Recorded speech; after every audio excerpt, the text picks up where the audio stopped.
out of apartment 5B.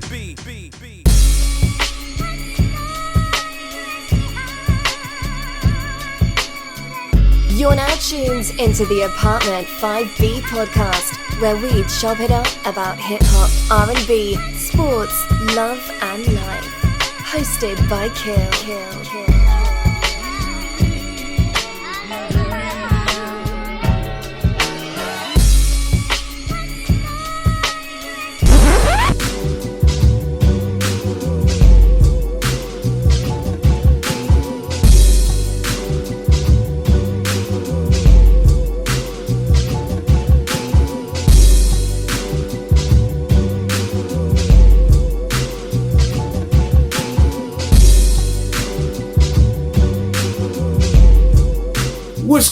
What's good? You have tuned in to Apartment 5B, hosted by your man Kel. I got my squad with me. In effect, I feel like it's been years. I don't know if Vern has been on here since I was in Atlanta.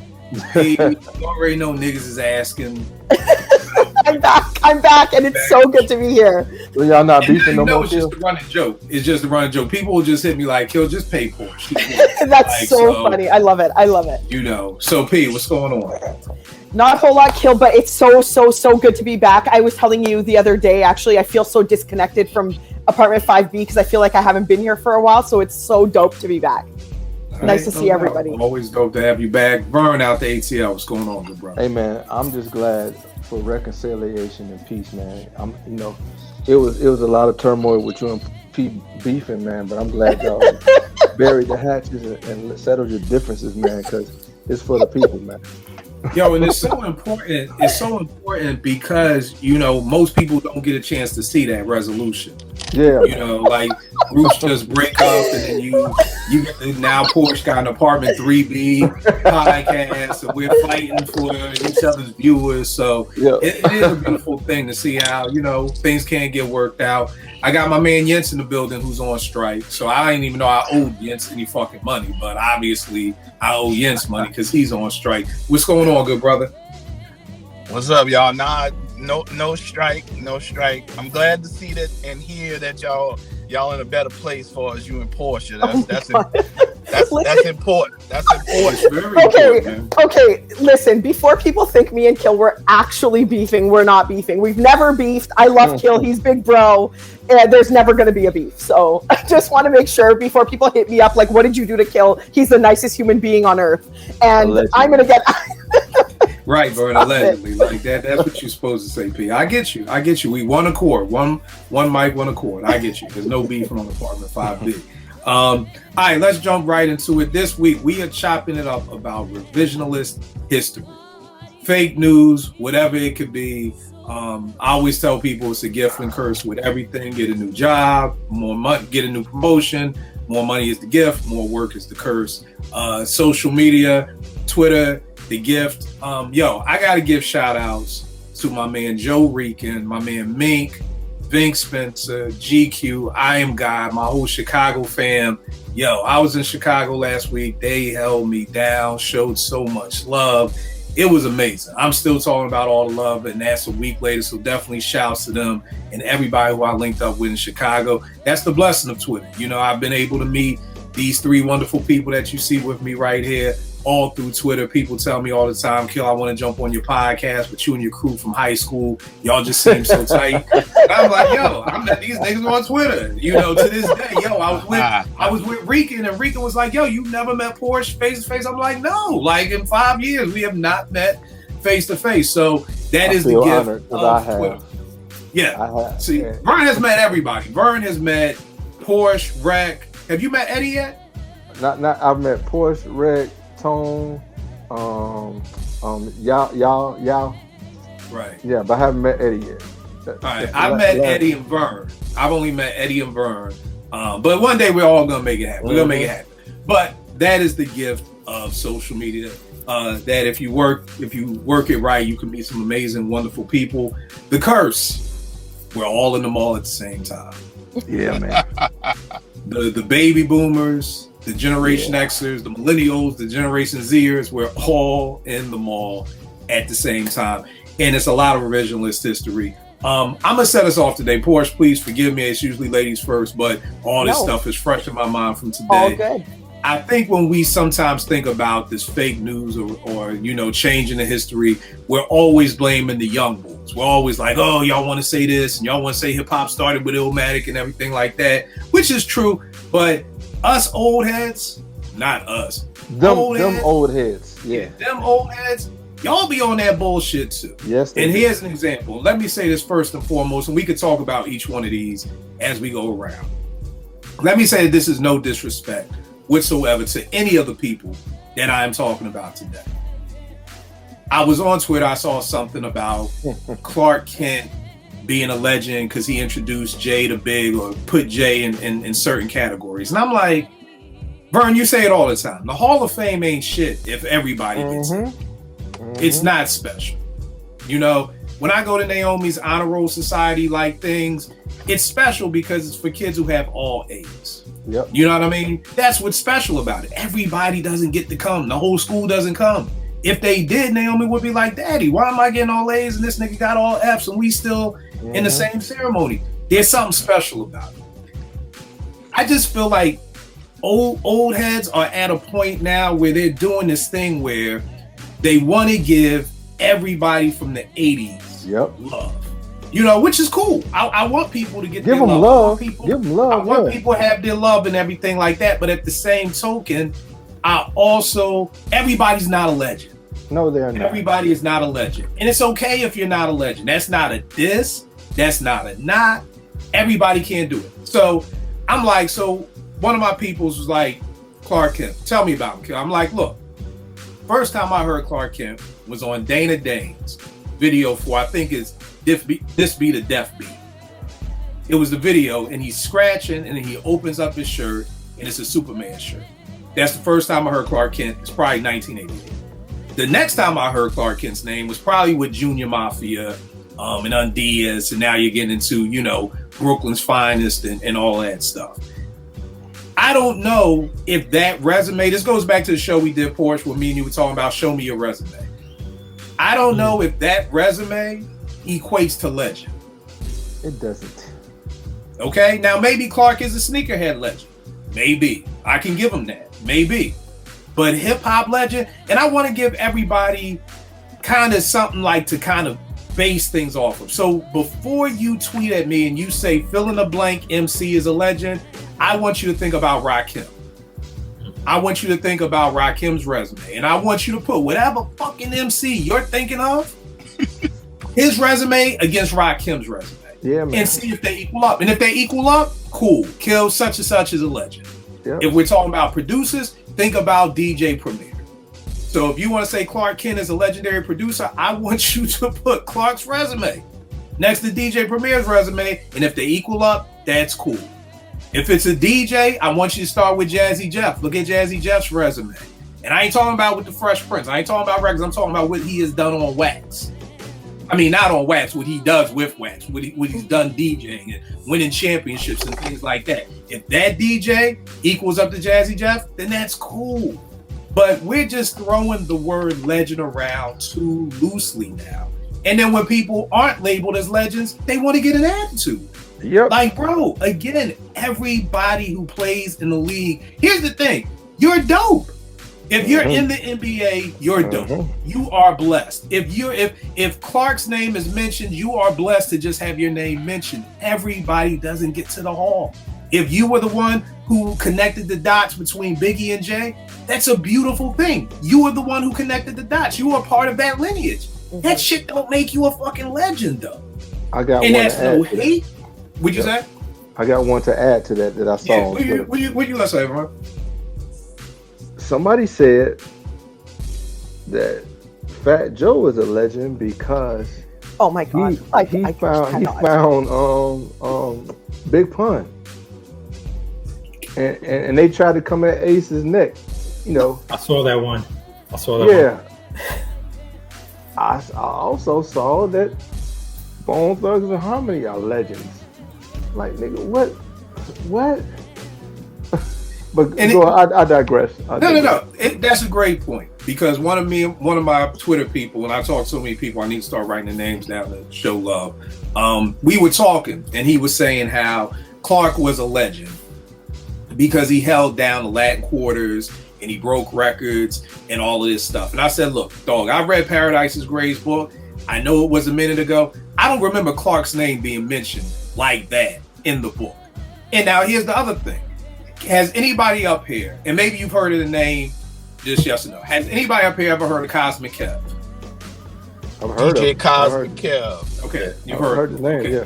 He's a Philadelphia DJ. And what I explained to my man was everything you just said about Clark, Cosmic Kev has done. He's held down every major hip hop club in Philly. He's broke plenty of records, all those things. Me personally, just me, I would never call Cosmic Kev a hip hop legend. I would call him a Philadelphia legend. He's a legendary Philadelphia DJ. That is where I would put Cosmic Kev. When I think of legends, I think the world knows your name. Okay? The world knows Big, Pac, Nas, Rakim. You know, those are legends. You know, some people are just local legends, and that's okay. And so I said, hey, cool. if Clark did that for the Latin Quarters, which is a New York club, and only people in New York would know that, then he's a New York legend. I gave him an example, the Awesome Two, Teddy 10 and Special K. Most people don't know those names, but they are legendary New York radio DJs. That doesn't mean that they're hip hop legends. And I just feel like we're throwing that word out and it's bad because it looks bad to me just as an old head knowing that shit ain't right. And then you're confusing the younger people who are like, well, what the fuck? It's like somebody saying, hey, Martin Luther King didn't do I had a dream Rosa Parks did it. We'd be looking like, nigga, you sound stupid. And the younger people would be like, yo, but I thought Martin did. Y'all confusing people, man. Just stop. Just take a minute, and I just want you to think. When you want to say kill such and such as a legend, remember, put him next to the person behind Porsche. Put them behind the people that's behind Burn. Put them behind them, and then if the resume lines up correctly, then go ahead and say that. But y'all, we're just saying way too much out here. It's devaluing. Go ahead, Pete. No. I was just gonna go around like Porsche. What do you think about the Clark Kent thing? I think Clark may get money for Junior Mafia. Now, I think Easy LP did that. I think he did Players Anthem, maybe the remix. Clark has done some dope beats, yes, and that's exactly. not anything. Again, I keep saying this because somebody will tag Clark, and y'all know me. I don't give a fuck because Clark ain't paying no goddamn bills over here. But I'm showing the respect of he has a place in hip hop history. I just don't believe he's a legend because he's DJ'd for Dana Dane. I don't know if there's any fucking scratches on Dana Dane's first album, by the way. And he made some beats. That's dope. That's extremely dope. I think DR Period has a better track record as far as production than Clark Kent does, and nobody says fucking DR Period is a fucking legend.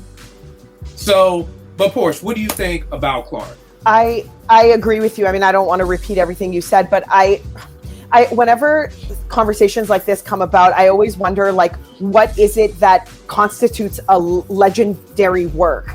Like, to me, DJ Quick is an absolute legend. Can I say that he's but he's a West Coast legend? Like, it could be a little more specific. I think Quick is a legend. I would say DJ Quick is a hip hop legend. Listen, I'm here for all the DJ Quick love. You know that. I would call any accolades anyone wants to give DJ Quick, I'm here for it. But I do know many, many people, which is why DJ Quick gets in his feelings a little bit. And he says, like, I should be ranked amongst, like, the Dre's of the world, is because not everybody feels that way, right? And I just feel like, well, what is it that a producer, an MC, somebody needs to do to be a legend? To me, Clark has, like you said, has done great work, has done maybe even a significant amount of work.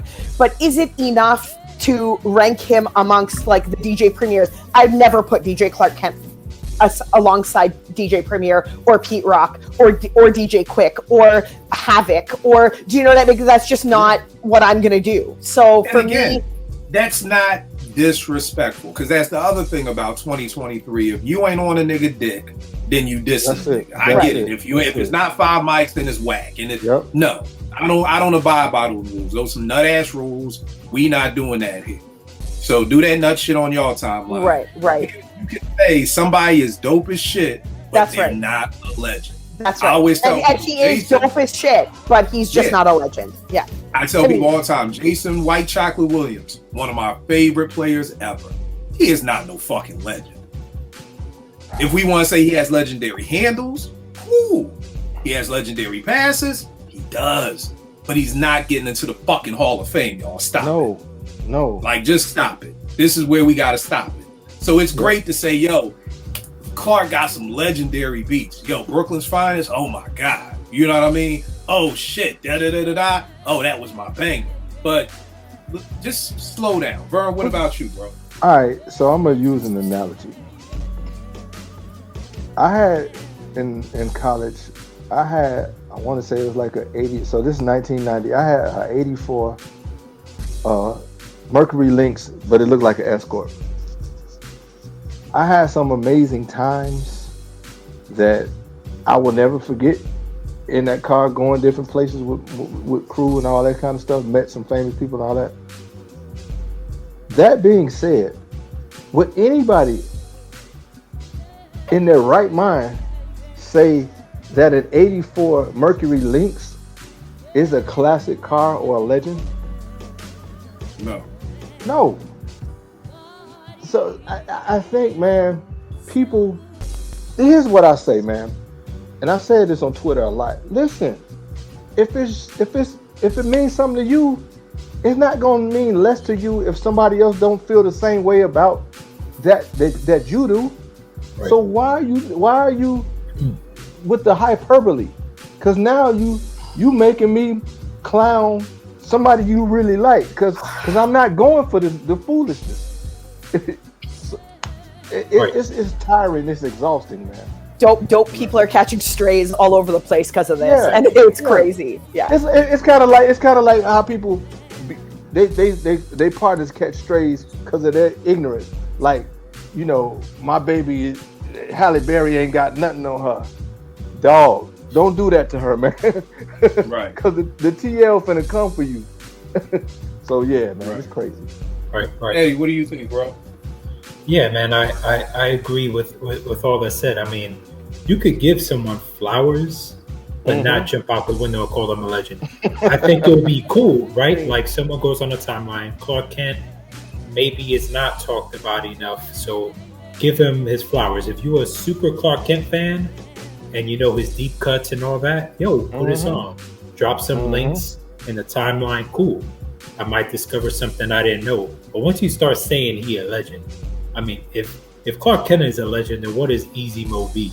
You know what I mean? Listen, oh my God, I can't. I just cannot. I'm not going to touch that. And I mean, I think it goes back to, again, if you want to say he's a Brooklyn legend. Right. You see what I'm saying? Because maybe people who are in Brooklyn can embrace what Clark has done, you know, that we don't know about. Because I said that on the timeline. Can you be a legend? Because I said somebody's going to jump in here and be like, well, I'm Clark Kent's nephew, and you don't know he did this, and he did that, and he signed it. My thing would have been, can you be a legend if people don't know what the fuck you did? Right. And if me and King James' album sold 10 million copies, but only me and him know, how we getting nominated for Album of the Year? Right. Don't nobody know it sold 10 million copies but us.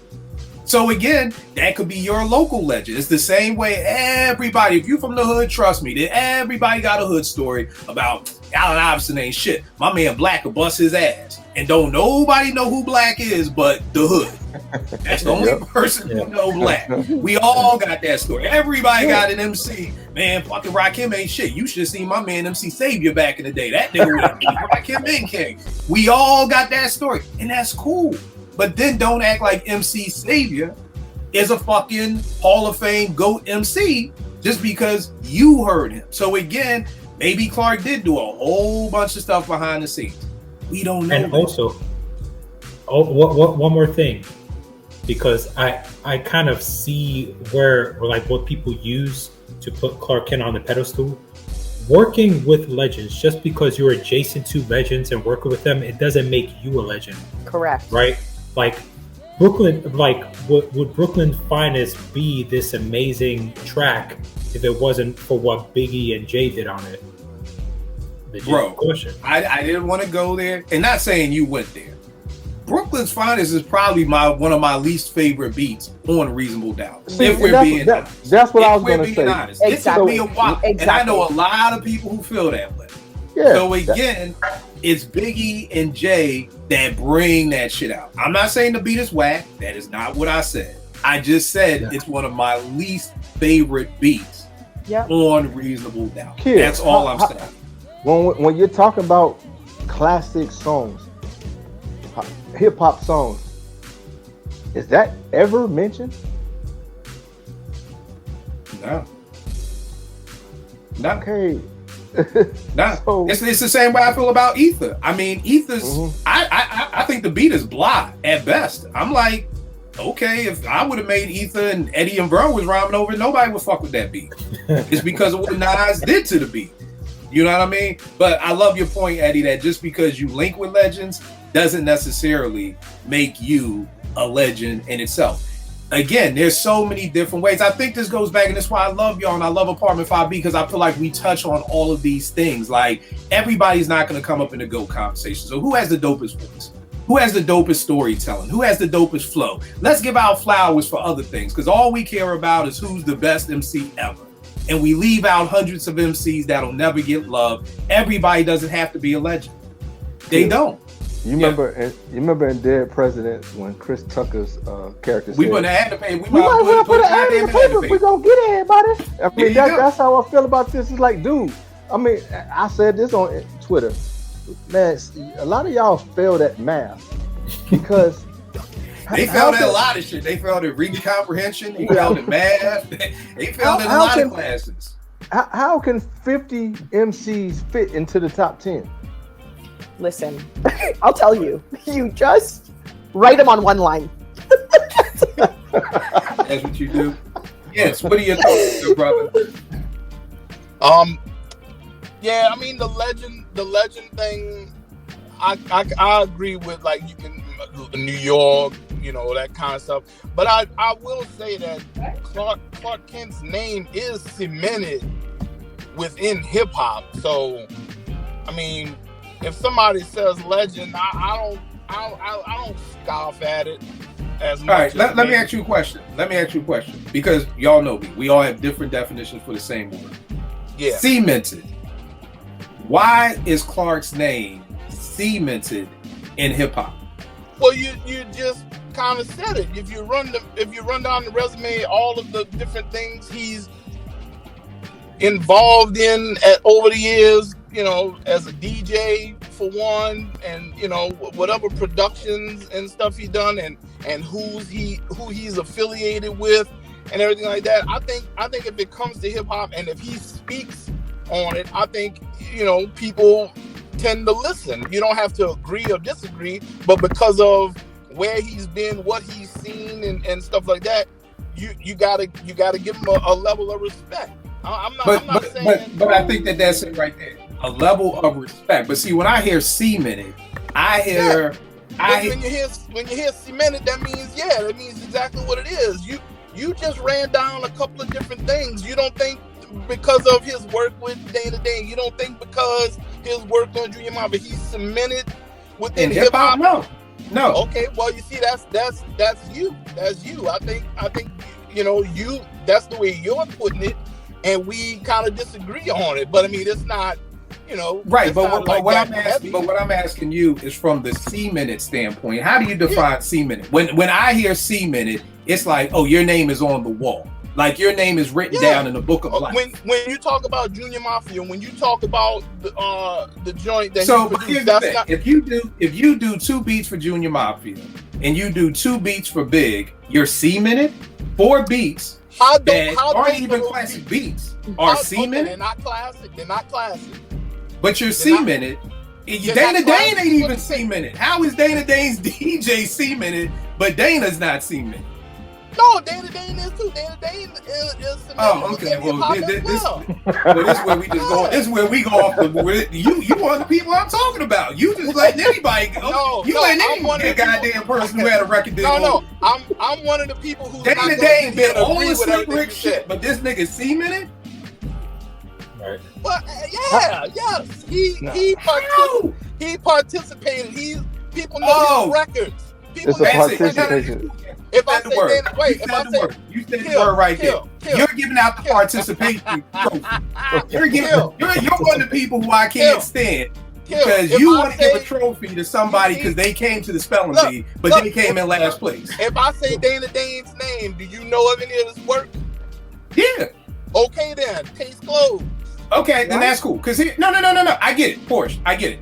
For Jens, don't if jump in, somebody Porsche, let him knows your say. name, you're a seaman. Not if somebody. No, that's what you just asked me. You man. said kill. If I tell you Dana Dane, you know his work, right? That's what you just said. You make a job out of listening, and you're not doing a good job right now. I'm telling you. Yes, I literally repeated back what you said. Then what did you tell me? Right now, tell me what you just said. Tell me what you just said. Do you know Dana Dane's work? All right, stop right there. I'm writing this shit down, my nigga. Stop. I'm slow. I'm slow. Okay, all right, write it down. But has no, Dana you're Dane... still talking, brother. I'm writing. You know, I want to quote you. Like Ecstasy said, just say what you want, but spell my name right. I'm gonna quote you. You said, "Do you know Dana Dane?" And he's still talking. Is Dana Dane still touring? No. Yes, that's not. Yes, stop. Yeah. Listen. No, Yeah. stop. Can you repeat? I don't know how to say this any easier. Can you repeat the first question, which was, "Do you know what?" I want to quote you. Do you know? Now finish your sentence. Go ahead. Go with it. What you say? No, I'm asking you to repeat what you originally said. You asked me, "Do you know?" Now fill in the blank. Yeah. Do you know Dana Dane's work? Are you familiar with it? So if you know, yeah. All right, hold tight. Just wait, brother. I'm writing. You have to wait for me to write. I just said I'm slow. All right. I'm 49. Give me a second. Do you know Dana Dane's work? That is your question. And then what was the next? Oh my God, man. Just wait, Bert. Do you know Dana Dane's work? Now, what was your next question? Well, would you say most hip hop heads know Dana Dane's work? That was not the next question that you said. Well, that's the next question I just gave you. So just keep. No. I'm going back. You haven't gone to court, have you yet? I don't need to be in court. Not in your court. Nigga, I'm just talking about regular court. You've never been you've never been to jury duty, nigga? Yeah. I've been Again, the question is, do you know Dana Dane's work? And since my answer is yes, now that means he's seaman. So 1 + 1 equals 2. So as long as you know somebody's work, you are seaman. Yeah. Okay. Wow, man. So we need to do an annex to the hip hop hall, because we're gonna have to do an expansion building project to add everybody in. So hold tight for a second, bro. I just want to make sure Jens got this, because I was accused of not listening. So I just want to make sure that I wrote down what Jens said. Jens said, "Do you know Dana Dane's work?" And I said yes. He said he's seaman. So all someone has to do is know somebody's work to be seamanted. And Jens's hip hop. I don't know what you're talking about, nigga. You said it. You said it, brother. I mean, no. Look, I said it. Hold on. Yeah, I did said it, and I meant it. Okay, then stand on that. Stand on what you said. Like Biggie said, if I said it, I meant it. But not time for no one. That's right. Yeah, that's right. There you go. So that's cool. So there's nothing. So this is great, because there's nothing left to discuss, because we already understand that we disagree. Because there's no way that if I just say, "Hey, has anybody heard of Canine Posse?" Yeah. Okay, that means that they're cemented in hip hop. And don't laugh, Jens, because this is your math equation. No, this is your twist, but go ahead with it. Go ahead with it. I'm sorry. Okay. Okay. Let me. Did I twist anything that he No, just you said? did not. All right. Okay. Did I twist anything he just said? I'm a cross Eddie, did I just twist anything that he just said? All right. There are 4 people right now telling you that I didn't twist it. I would have to go out on a limb and say, "Nigga, stand on what you just said." All right, let Vern talk now. Let Vern talk. Come on, Vern. Cross-examine, Vern. Come on. Nightmares, yeah.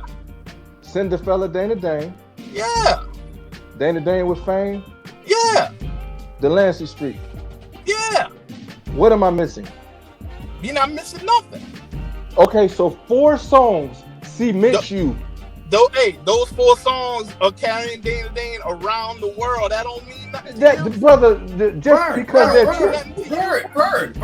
Bird. Hey, I'm JR, saying what's it going don't on, mean good brother? nothing. Hey, y'all. You came into a good episode. Bird. What's up, y'all? We're not Bird. we're not gonna argue because you're right. Because there's nothing Here's I'm the gonna thing. say. That is Jens's. That's his And this is criteria. a great example. Yeah. This is a great example of what I talk about every single day on Twitter.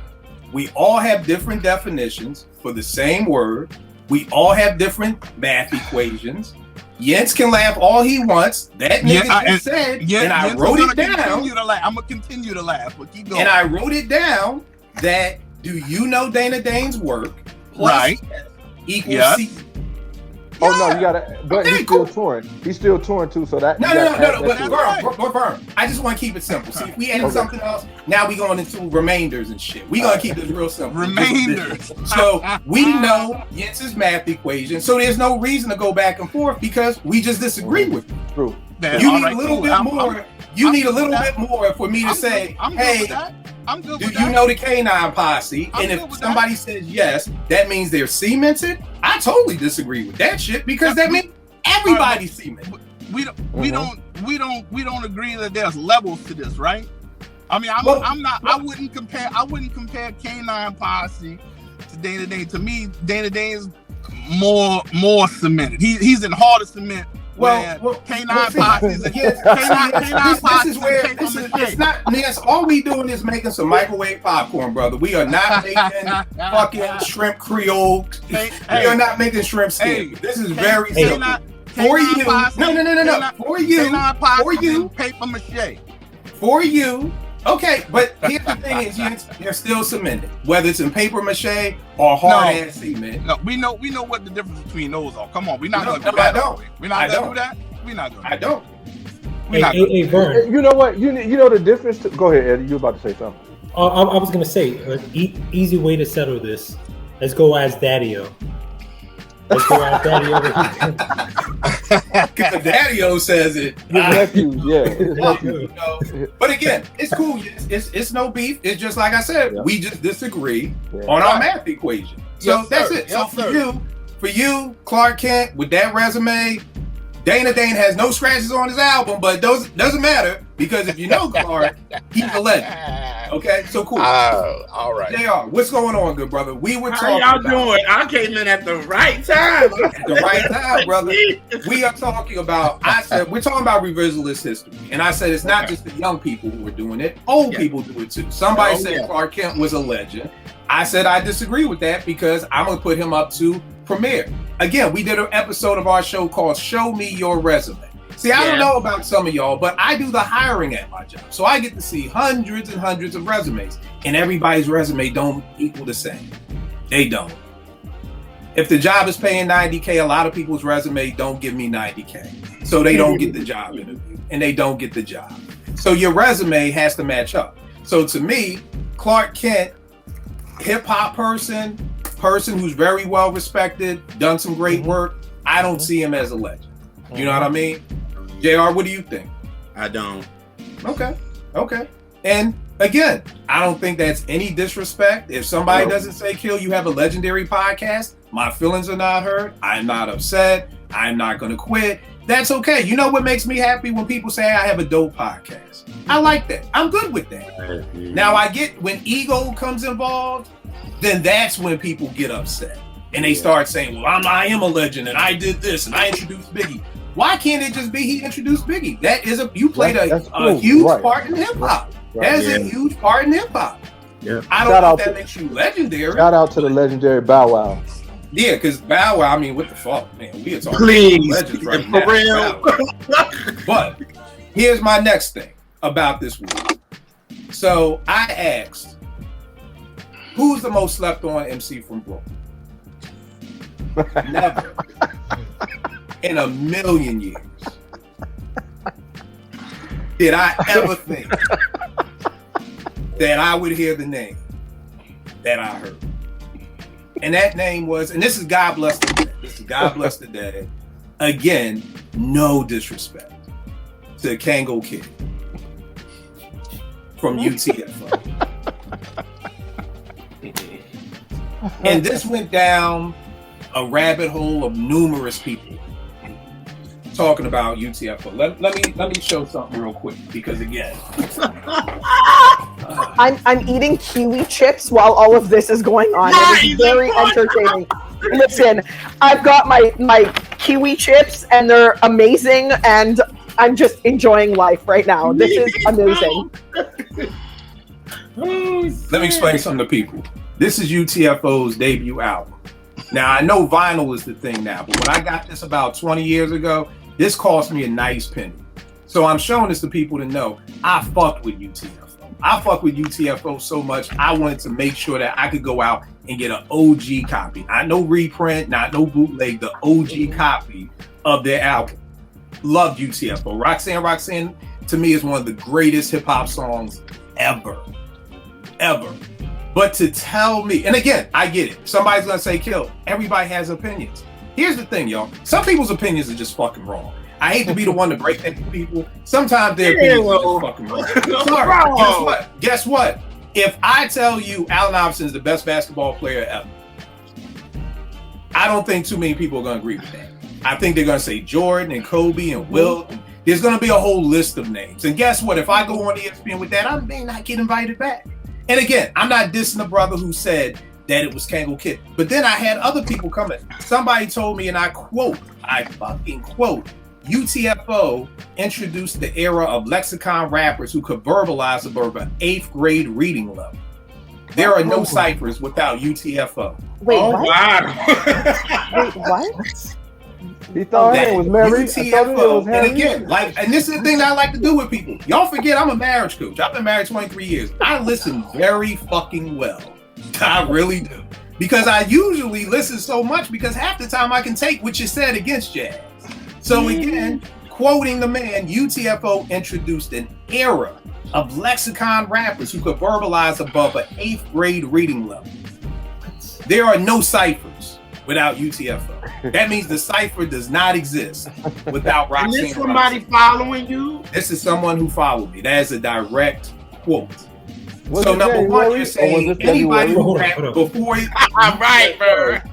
did not have an 8th grade reading level? Like, okay, so just everything, you know, Grandmaster Caz and Melly Mel and all of those people didn't have above an 8th grade reading level. And I think hip hop would have been fine without UTFO. I think for some strange reason on God's green earth, we still have ciphers if it wasn't for Roxanne. I don't understand how all of a sudden, again, let's give Kango Kid his flowers. Let's give Doc Ice Day flowers. Let's give educated rapper Mixed Master Ice his flowers. They deserve it. They are a part of hip hop. And we did a show on this, and maybe it's time to go back and kind of break it down again. Pioneers versus legends versus influencers. Because I think what happens is we all have a different definition. Like, yes, I'm not saying your way is wrong. I'm just saying I don't agree with it. I never want to sit here and say you're wrong or I'm right or vice versa. We just don't agree. But maybe somebody thinks the pioneer is a legend and a legend is an influencer. Like, for instance, I never heard anyone rhyme like Smooth the Hustler and Trigger on broken language before. But does that make them legends because they invented a new flow? I personally don't think so. I think that would fall under the influencer category. And then on top of that, it's not like people even bit their flow, which is a good thing because nobody should bite your flow. But it would not, like, is Das Effects legends just because they came up with the Iggity style? I don't know. So I think to even get to this, what is a hip hop legend, we'd have to really sit there and think about pioneer versus legend versus influencer, you know? So again, no disrespect to Kango, UTFO. I think hip hop, I think we would have had ciphers. I really honestly think that there were other MCs that were better than UTFO that verbalized more above an 8th grade reading level. And all of that. I just really want people to give people their flowers, but can we just keep it to a sensible level? Like, you know, really, because next, you know what's gonna happen? Somebody's gonna say King's son is a fucking legend because he had King in front of his name. And now what do we all call black men as each other? We say King to each other. He's a fucking legend. Somebody's gonna say Redhead Kingpin is a legend because he's the first MC to name himself off the color of his hair. Next, somebody's gonna tell me Father MC is a legend because he took what Ed OG said to another level and named himself a father. So, because here's the thing, everybody's a fucking legend. Yeah, that's where it is. They use that word too loosely, yo. That's where it And is. the other word we use way too loosely, and it means nothing now, is genius. Everybody is a genius. I've said on this podcast numerous times, guess what? It's okay to be a good idea haver. That's it. Puffy was not a genius. He was a good idea haver. Oh He my said, God, let's I take cannot. YG tapes. Let's have Mary sing over these hip hop beats. That is not a genius. That is a good fucking idea. And again, there is nothing wrong with being a good idea haver. We all need them in our life. Every single person should have a good idea haver in your life. You should. So again, this is not a knock, but it doesn't mean that you are a genius. Right. We have got to stop with these words. That is me. Man. I'm off my soapbox. Hence, come on back into the fold, good brother. Give me one of your things that you feel like is revisionist history on hip hop Twitter. I think I kind of misunderstood. But so what I did was I came up with stuff that's like trendy and very popular that I don't agree with. And one of them is these cats releasing an album on Monday, and then on Wednesday they released the deluxe version with one song added to it. That's a trend or narrative that I want to see put away. Don't drop the album Monday, then add a song on Wednesday and call it the deluxe when you release it. I don't want to see that. Well, riddle me this, Jens. What's worse, releasing an album with 33 songs on it and then releasing the deluxe album with another 20 songs on it like Busta did?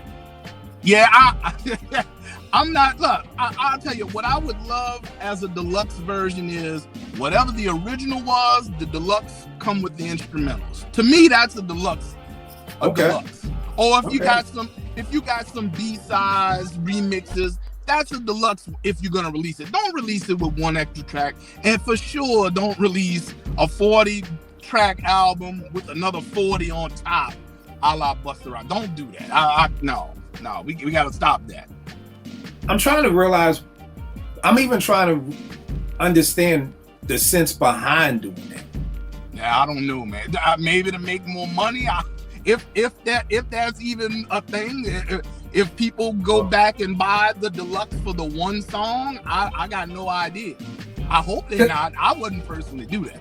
Because I'm thinking about this. Kendrick did that, if I'm not mistaken, with Damn. He dropped a version with it the original way, but then he dropped another version where it was like, well, you could listen to it backwards. And I'm like, but why would people buy the backwards one where you could just listen to it backwards? Yeah. I don't know. That's a weird one too. Yeah, I don't know about that one. I don't know about that one. Eddie, do you have one? What do you got? Yeah. This is one that irks me all the damn time, which is I feel revisionism is hip hop heads acting like female MCs don't write rhymes.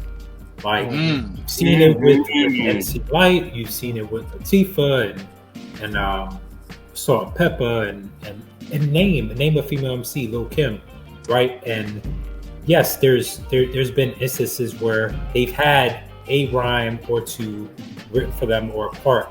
That doesn't mean they can't write, you know what I mean? Like, and I feel like, I think why it really bothers me is it's just rooted in sexism. Yep. It's like, you know, females can't write. Yeah, you know, you look at the dopest MC in the camp, if there's a female in there, the assumption is, oh, well, the dopest MC is writing for the female. Yeah. Now, let me play devil's advocate here. Do you think people think that because it's kind of been that way? And what I mean by that is like Lil Kim. Right. If Biggie wrote the boat, I mean, I feel like Biggie basically was Lil Kim and Junior Mafia. So do you think if you just came up in that era, because I think it may be an age thing. See, I think if you're my age and you came up on Light and you came up on Latifah, again, back in those days, Vernon, and echo this if I'm on the right page here, I don't think we knew Salt and Pepper weren't writing their rhymes. You know, we say that all the time. I'll speak for me. I didn't know. When I heard, you didn't know. Their debut album, Hot, Cool, and Vicious, I had no idea. Now somebody will be like, well, Kill, it said in the credits, like somebody was telling me that about Biz or something like, nigga, it said Antonio Hardy. Nigga, I'm in 8th grade. I don't know who the fuck Antonio Hardy is. Like years later, we know Antonio Hardy is Big Daddy Kane. Nigga, I ain't know Biz's real name and all of that shit when I was in 7th grade or whatever. So maybe it did say Herbie Lovebug, but again, I don't know how credits are written when I'm fucking 11 years old. I'm just seeing Salt and Pepper. So I think later on in life, when we looked at the Little Kims, and it was always like, oh, well, Jay wrote Foxy's rhymes, and, Big wrote Kim's rhymes. And then I just saw an interview with Smooth the Hustler saying he wrote Foxy's rhymes for Ain't No Nigga, and that he was ghostwriting for Foxy. So I'm just wondering if people think that way, because so much of it is for, now I won't say a lot, some of it is true. You know what I mean? Versus some of it is true. The way you look at male rappers. Like, we're not coming out finding out 20 years later Rakim or Kane or KRS didn't write. But now, like, I didn't know something like didn't write the Funky Fresh Dressed and the Fresh Ready to Party until like 5 years ago. You see what I mean? And Self-Destruction came out when I was in 9th grade. And I found out when I was, 43? Like, we so I don't know how all this information started to spill out. Yeah. But I'm thinking maybe that's why people think that, because they I almost feel like they kind of have a right to think it, because based off of the facts of it, that a lot of the female MCs in the 80s, not saying Light and Latifah, didn't write their rhymes. What do you think, Vern? Because you're my age. Yeah, I agree with what you said that we didn't know, but I want to add a asterisk to this point that Eddie made. Did Eazy-E write his rhymes? No. Okay. Did Salt and Pepper write their rhymes? No. Who sounded better? Salt and Pepper. I mean, in my opinion. But you know what? Somebody's gonna say West Coast bias, so I already know that's coming. So just a little caveat to that. I think, and I'll probably be kicked off a Golden Hip Hop Island for this, but I think too much emphasis is put on that. In the sense of Salt and Pepper is still dope because the way they enunciate it, the way they accent it, the way Kim, bruh, she had a flavor. Regardless of who wrote it, she still had to perform it. So don't, okay, it's a million whack dude MCs who wrote all their stuff.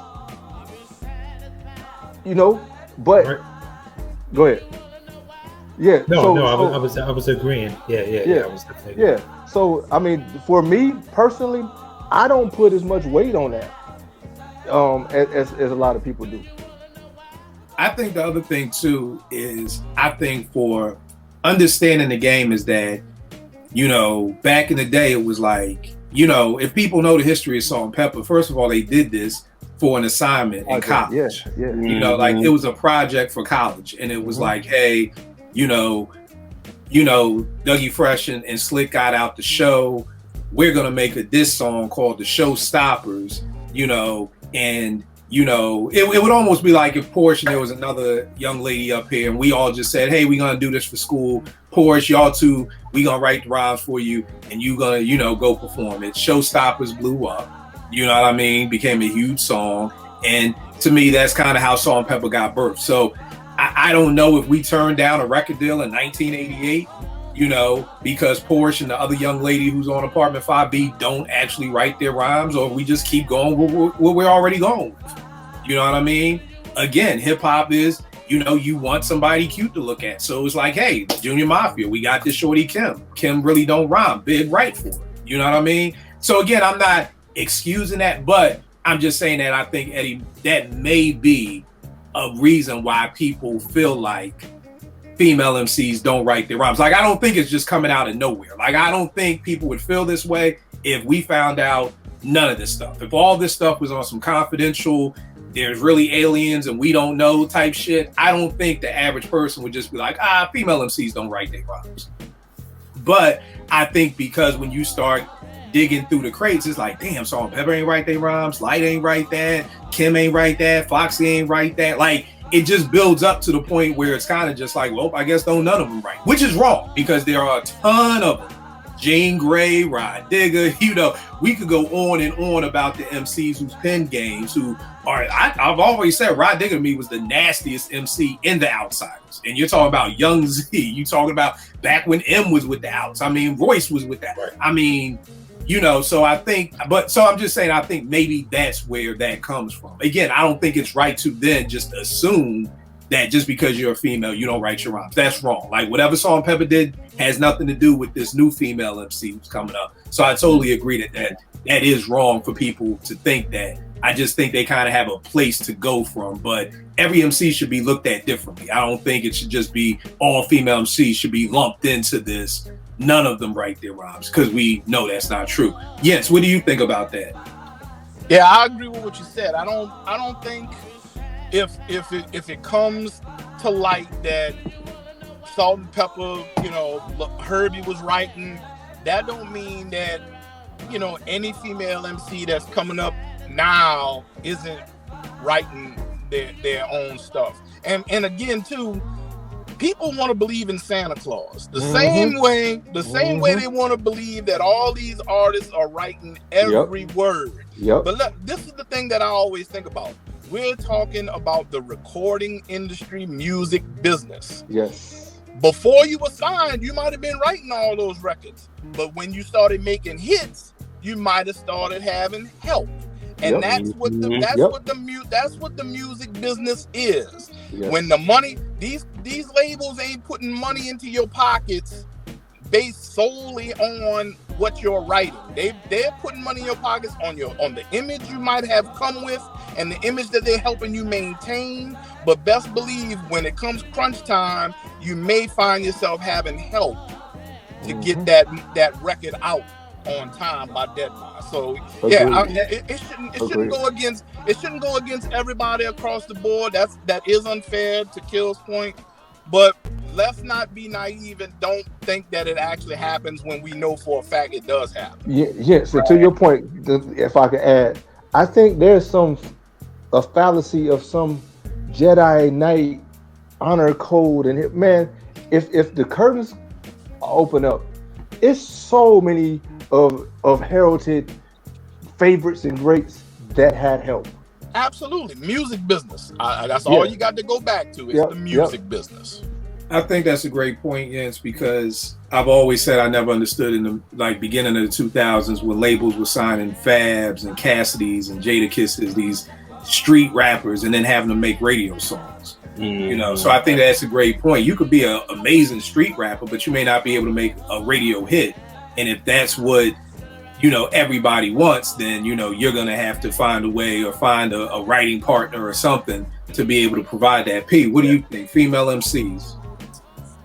Yeah, I mean, I agree with everything that was said. I just think that I'm glad that Vern brought up the point he did, because I feel like many MCs who have written for other people have also gotten help.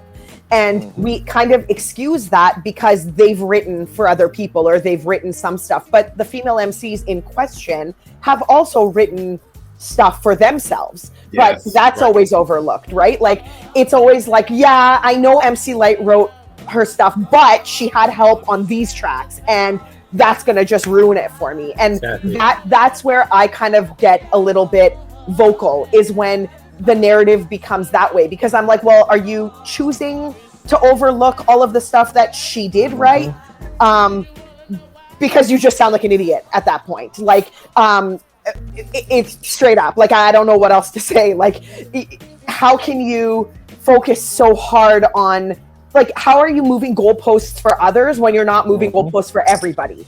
like when I move a goalpost, I'm like, okay, I'm moving a goalpost. Like I commented about, there's a conversation about some explicit rapping that MCs do, and I was like, listen, I move the goalpost for Too Short. I don't like it with anybody else, but Too Short gets a pass. You know what I mean? And I'll be very upfront with that. So if you want to move goalposts, that's totally fine. Just stand in your truth and just say, listen, I move goalposts when it's convenient for me and my narrative. That's it. I feel. JR, what do you have up for us on the R&B side of things? Oh shit. I don't like the narrative of how when D'Angelo's Brown Sugar came out, everybody said it hit right then and there, and it didn't. I hate that narrative because it did not hit. All right, so school me, because at that, I always tell folk, R&B to me up to a certain point was just slow jam tapes. Right. So that's all it was. So I'm not familiar with when it hit. Like, was it Lady? Was it Cruise? It was. And that's late. when it started to hit, because again, he got that MTV love. When he came out with this album in July of 95, it was a slow burn. Nobody really was on it like that. It was like now this narrative like, oh, it came out in July and it was a big banger and everybody was on it. No, because that's why a lot of the awards he got was in 97, because a lot of his nominations came in 96. Because that's when it really hit. Before that, it took a while. Like, people knew Brown Sugar, but then people started paying attention to, like, when he did Cruising, and he started performing it live, and then he did the Live at the Cafe, and then Lady came, and it helped to have Raphael Sadiq, that was Tony, and then also Ask If You was out. So you had all of this. I don't have this. Y'all need this. D'Angelo Live at the Jazz Cafe. Oh my God. Y'all need to scoop this. Yes. And once that came and then Lady hit, then the album started to take off. And that's when, and then the Lady remix comes out, it was done. So I hate that narrative that it's July 3rd, 1995, oh, this album came out and it just hit right off the break. And no, it didn't. It didn't until like March of 96. That's when it hit. So I hate that narrative. No doubt. One of the ones I have up next, and I talked about this last week, that Big did not set off Bad Boy Records. It was Craig Mack. Someone that posted, it was Craig Mack's. I think it was his birthday or the day he passed. My brain, y'all know me. But, you know, and I was like, the greatest thing about Craig Mack is that he set off Bad Boy Records. It was not Juicy. It was Flavor in Your Ear. Everywhere was Flavor in Your Ear. You know what I mean? Easy Mo. And then the Flavor in Your Ear remix. If anything, to me, that's when people really started paying attention to Biggie. And keep in mind, when I'm talking about people, I'm talking about the masses. If you was ahead, you was on with Biggie from Party and Bullshit off the Who's the Man soundtrack. You was down with Dreams of fucking the R&B joint from the mixtapes. But I just mean the masses really heard Big on the Flavor in Your Ear remix. And so just to put it out, and a lot of people didn't know that. A lot of people, and this is why I say why this revisionist history is not good it doesn't make good conversations amongst our age group, and it doesn't help the youth any to try to change history. You can easily just say, yo, I really like such and such. You don't have to make them a legend. You don't have to switch things around. And, you know, if it wasn't for Big, Bad Boy Records would have been shit to a certain extent. But Bad Boy got set off with Craig Mack and Flavor.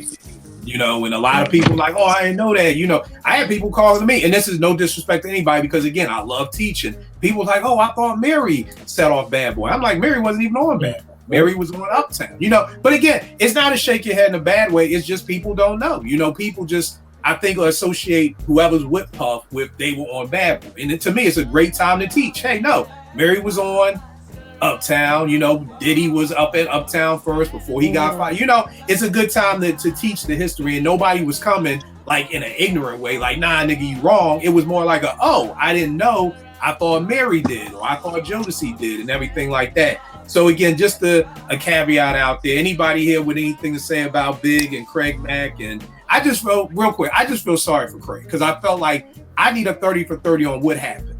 Like, how do you just have the biggest song for this album, and it was just like Puff forgot all about him. I mean, we got the Get Down Q-Tip remix that I think the heads love. I mean, it didn't hit anywhere as much as Flavor in Your Ear did. And then it just felt like Craig was gone. It's like Puff just was like, screw it. Like, so I just always felt sorry for Craig because it's like, damn, nigga, like, I set off your record label and I just like get tossed aside. I don't even know if the album had a third single after the Get Down remix, which was just crazy for me. So anything on Craig that anybody wants to chime in with? I think Craig fell victim to the street was coming in. I mean, Craig ain't a sex symbol. Well, wasn't a sex symbol. You know. Stop right there for a second, Vern. Yeah. This is where I knew some women be on some bullshit. Yeah. One of my homegirls was in college. I'll never say all because I don't want that smoke. Some. My homegirl was over there and the Flavor in Your Ear video came on and she was like, he ain't ugly, he just got bad acne. And I said, get the fuck out of here. Now, if that nigga was working at the fucking candy counter, that nigga be ugly. But because he on TV, he just got bad acne. Get the fuck out of here. So maybe you never know, bro. You never know. He just had bad acne, you know. Yo, what's that shit Alicia Keys be on now? Proactive. Maybe if we had Proactive in '94, Craig may have been a sex symbol. So we never know. But because he just had bad acne. What were you saying, Eddie? I'm saying the funniest thing I read related to Craig Mack recently was that Soul for Real was for Craig Max. Oh man. Oh man. Yo, I'm done with y'all tonight. Go back and look at them, man. I don't know. I can see it in my head. That's why it's funny, because I can see it in my head. I thought Janelle Monáe being the Monopoly Man won last week, but Tim Ford, Craig Max may have trumped Janelle Monáe dressed like the Monopoly Man. What else were you saying about Craig? No, that he wasn't a sex symbol. If we being frank, he was kind of goofy. And Cats was like going towards that street hustling thing, and that was not Craig. And so, you know, Puff went down a different avenue, and they left Craig at the bus stop. Yeah. That's about it. Next one I got up. Hip hop did not start with Illmatic. This is that young boy nut shit. Really? Like, really? You know, like I'm like. The years don't even add up. Vern, you talked about math class. Well, if hip hop started in '94, that means we're only at 29. So, you know, we're not at 50 if hip hop didn't start till '94. So, you know, but you said there, you know, math and reading comprehension skills are lacking. It's way too much hip hop before '94 to even say that. Again, I always, you know, say, and this is prayerfully, you know, I'm not in a frat. I'm not disrespecting. But I'm just assuming, and I've been told by people, so it's not an assumption. You have to know the history to be part of this fraternity, whatever fraternity you choose to join. You know what I mean? You have to know the history. So I never understand why people want to be part of this hip hop fraternity, but not learn the history. Like, I just don't get that. I don't get how you could just say, hey, this line of whatever your fraternity is started with this line right here, you know, and because it didn't. It started with the history. So I never understand why people don't want to go back and dig into the history more. Jens, what's another one that you got up, good brother? I would say that the narrative of there's no good hip hop 2000 to now. Like you hear a lot. All we want to remain talking about is from the beginning to like 97, and then it's still a little shaky. So beyond, just for argument's sake, beyond 97. You know, hip hop is dead. I think that's not true. I think there's plenty artists that have come since that put out quality, dope music that just don't get talked about because there's a lot of nostalgia in the beginning. And look, I'm a part of it. I love having grown up during those times to now, but I'm not gonna sit here and say that no good music came out, you know, after I grew up, let's just say. Yeah. Right.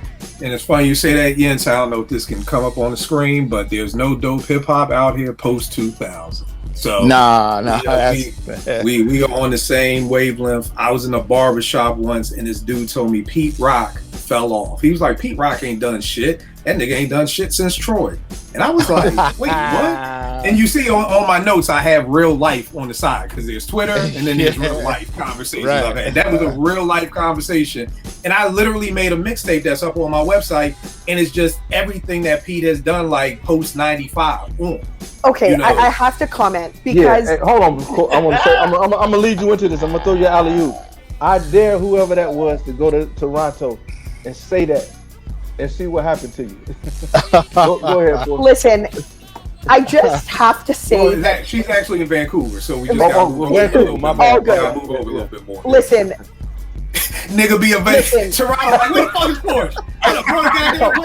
Porsche would never. Porsche does not like Toronto. Like, I don't like Toronto. Anyway, I just want to say that anytime anybody ever thinks before it even comes out of their mouth that Pete Rock isn't relevant, they should have a conversation with someone a little older, because that person, much like Kill does, will have to compartmentalize Pete Rock's career so that it's digestible. Otherwise, it's so full of stuff that you can name and rank and mention and refer to that you have to be like, okay, we're going to talk about Pete Rock or post main ingredient. Okay, then we're going to talk about Pete Rock just from 2000 to 2010. Then we're going to, and Kill does that all the time, because otherwise Apartment 5B episodes would be 4 hours and we would touch on 10 songs. So I just really need everybody to just unite on this. Pete Rock is still relevant. What the hell kind of conversation is that? I can't even. I don't know. Well, look, I think.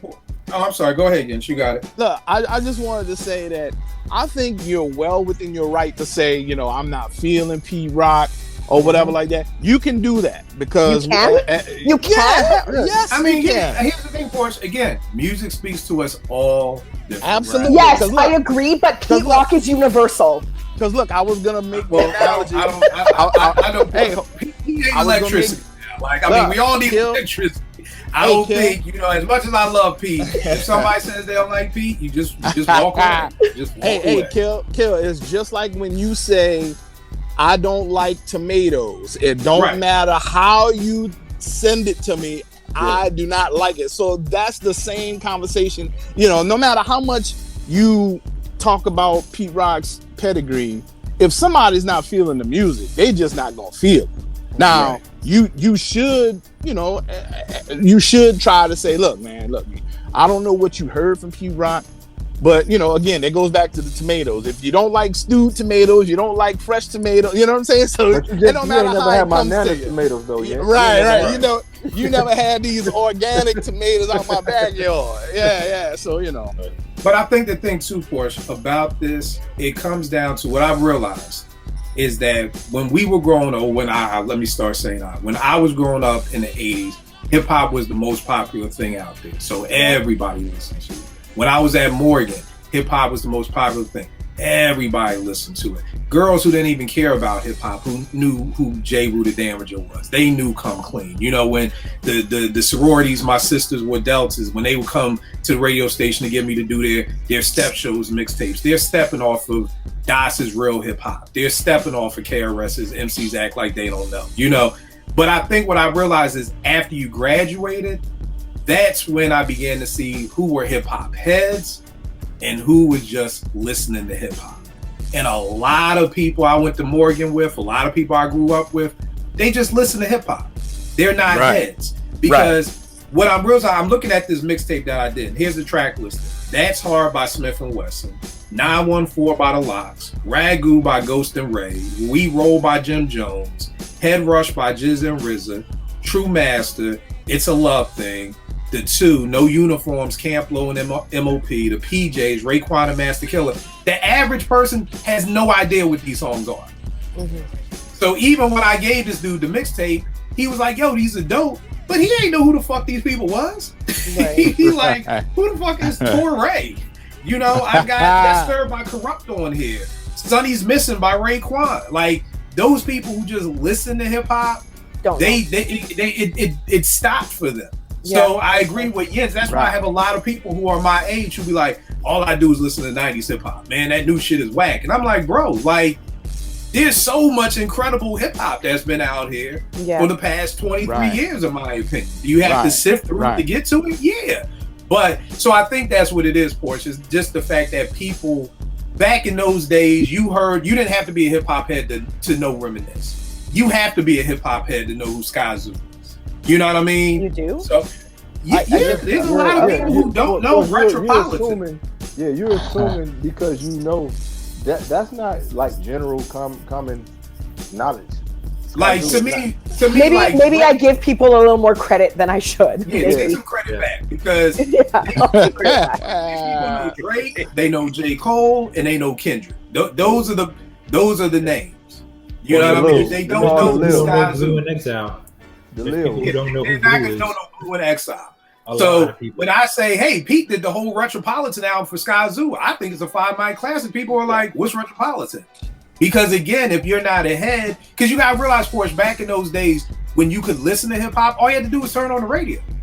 Yeah. Or you turned on 106 in Park, you turned on BET, or you got your new episode of Vibe magazine in the mail. People don't have that. So now that people don't have that, you know what it is? I just give Americans a lot more credit than I do because, and I'll tell you why. Because for me, I didn't have these things at my fingertips. I've told the story many times and referenced it. Like I literally had to read the same issue of Source and Vibe just so that I had hip hop at my fingertips, like over and over and over until the next month. Like it just wasn't that at my fingertips, you know? So I assume that all of my peers are the same. Like they went after hip hop and went and looked for it and made sure to get it and all that. But I guess Hey, hold on. You up there with Choclair. You got a lot of hip hop up there. Jens, I'm gonna throw something at you. You got Choclair. You didn't have to have the Source. You had Choclair. Listen, Choclair is. I don't want to diss Choclair. The poor guy's done nothing, but he's not good. Like, I don't know, man. Stop. I can't. Straight shots.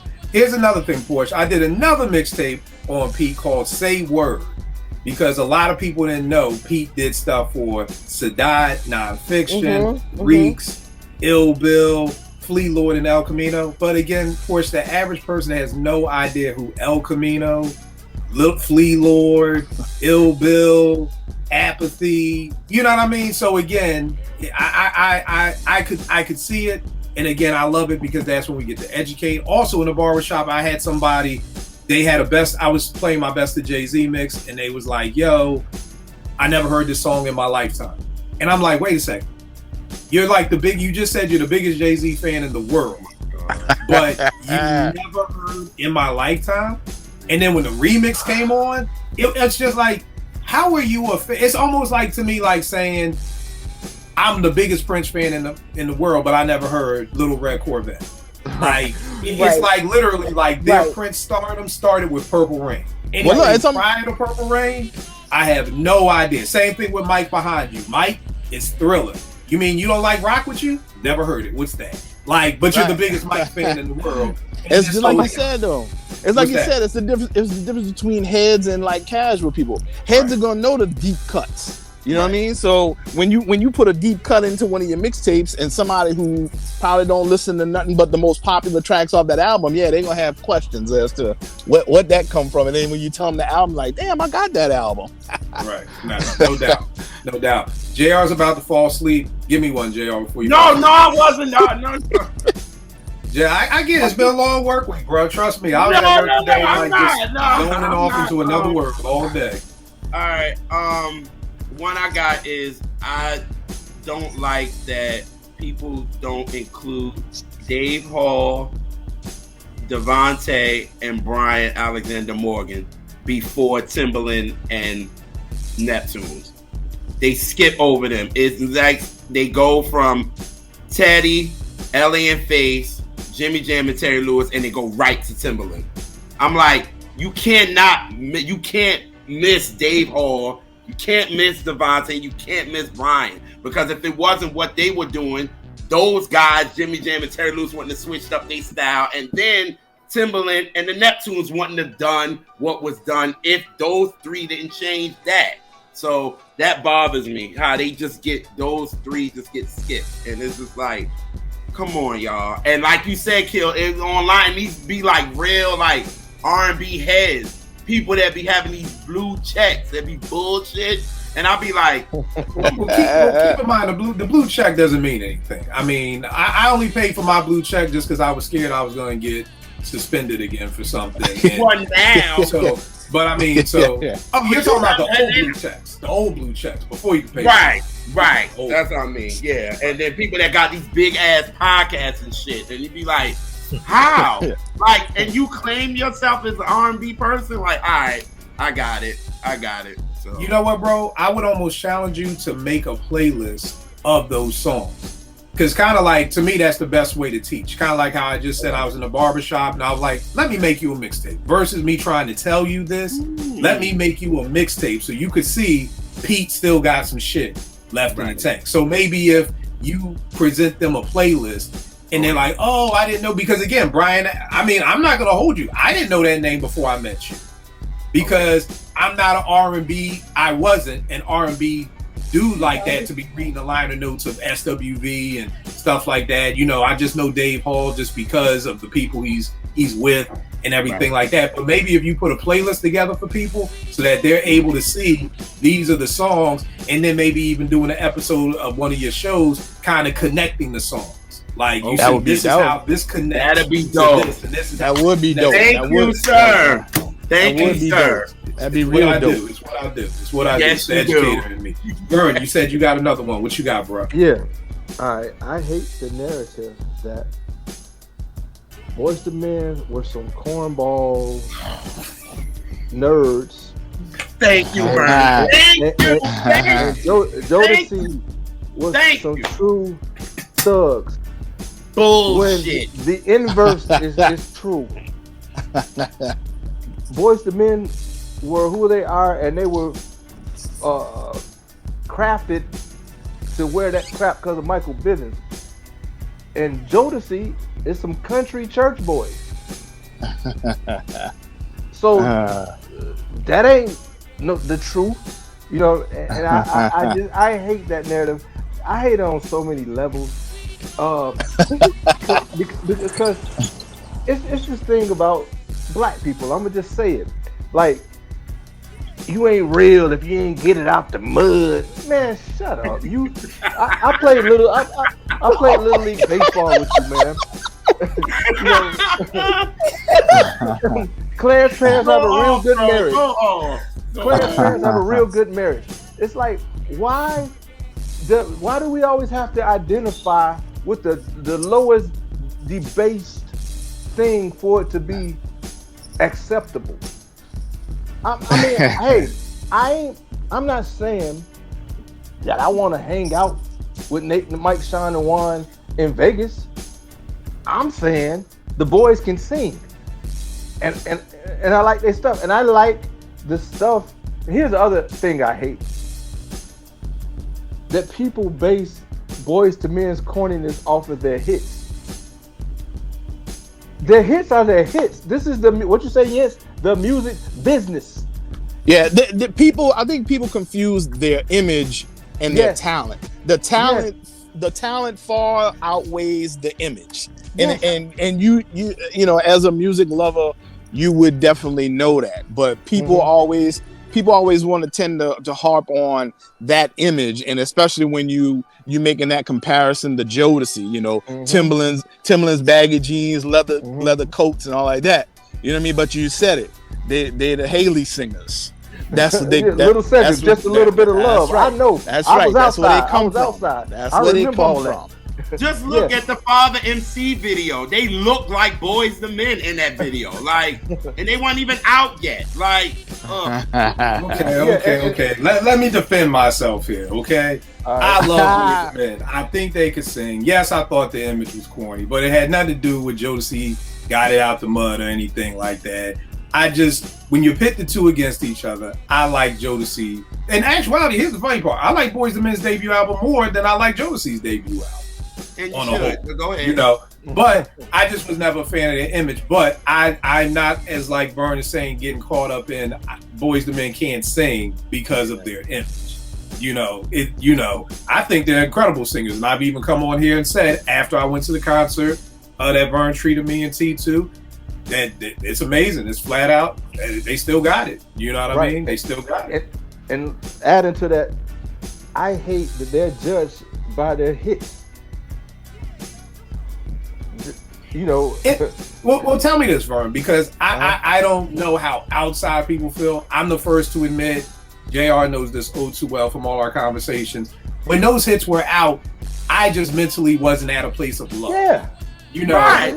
I love Water Runs Dry. But just in 1993 at Morgan State with fucking 25 girls to every one dude, fucking on bended knee was just not my fucking anthem. Hey, look, they judging Boyz II Men by the deep voice cat being a simp. Baby, I saw you with the other dude. He wasn't simp. It's like Nick. I'm saying that's.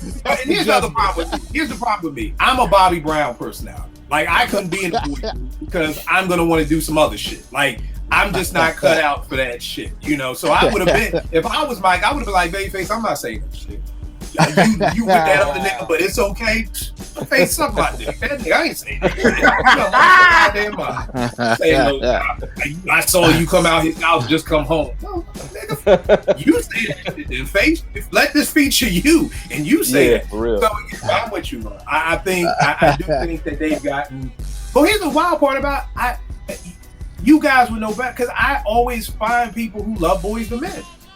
Anytime I'm in any of these conversations, I'm always the lone wolf. I don't see this. Every people I'm around love Boyz II Men 100 times more than they love him. You know what I think it is now, Kill? Because we're 40 plus, and when so maybe the conversations back then. Yes, it was. Okay, I see what you're saying. Yes. I see what you're saying. Yeah, and I add on to that too. I don't like how they say Boyz II Men was pop and Jodeci was R&B, and that is far from the truth. Because even though them damn songs were big and huge, they were just as R&B as Jodeci's was too. They were begging, but instead it was mainstream acceptable. That's the only thing that it was. Hey JR, they was begging in cardigans while Jodeci was begging in the desert with leather suits. That's right. Yeah. That's right. That's the difference. Man was in the desert with linens. That's the only different thing. That was it. But again, we're going back. If we jump in a time machine in '93, what looks better? Leather jackets or fucking linens? Okay. What? The leather jackets look better. Well, they weren't even in the desert at all in '93, though. Oh, okay. What was that? '94? No, you know me in R&B. Right, they ain't going to the desert till Water Runs Dry, and that came out the beginning of '96. We need to stop having videos in the desert. Case had one. I don't know why the fuck we gotta keep driving out to Vegas and shoot videos, but we gotta. Okay, I got another one. D Nice did not start live on Instagram during the pandemic. DJ Scratch, Large Professor, Jazzy Jeff, and others did. What do y'all got on that? Because it all goes to D Nice. Club Quarantine is what everybody goes to. I think he capitalized on it. He capitalized on it. That's right.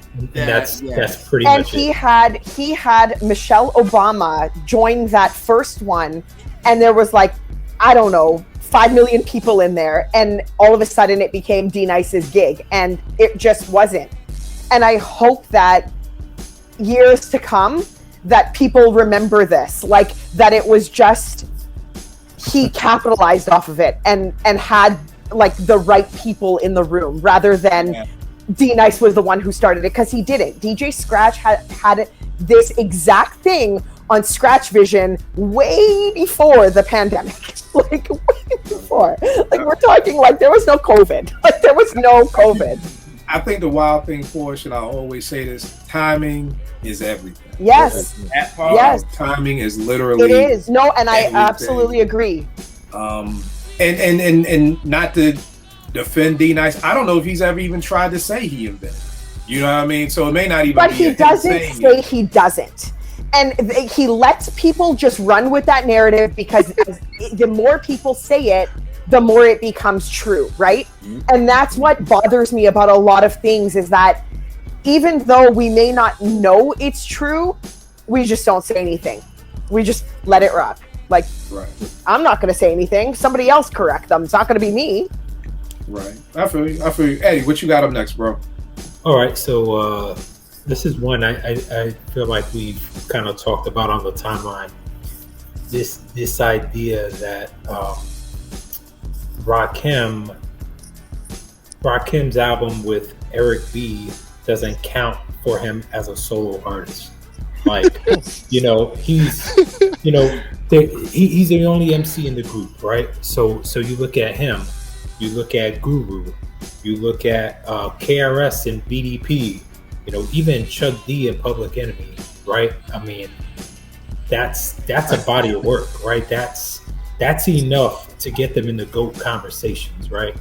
And I know, other conversation we talk about MCs who are strictly in groups, and that could stop them from being considered GOATs. And the reason why we say that is like when they're rhyming with 2 or 3 other MCs, they're not doing 48 bars per song, you know what I mean? But Rakim was doing that. KRS was doing that. Guru was doing that. You know what I mean? So I don't understand, like, just because you have a DJ associated with your act, now you didn't carry all them bars. You know what I'm saying?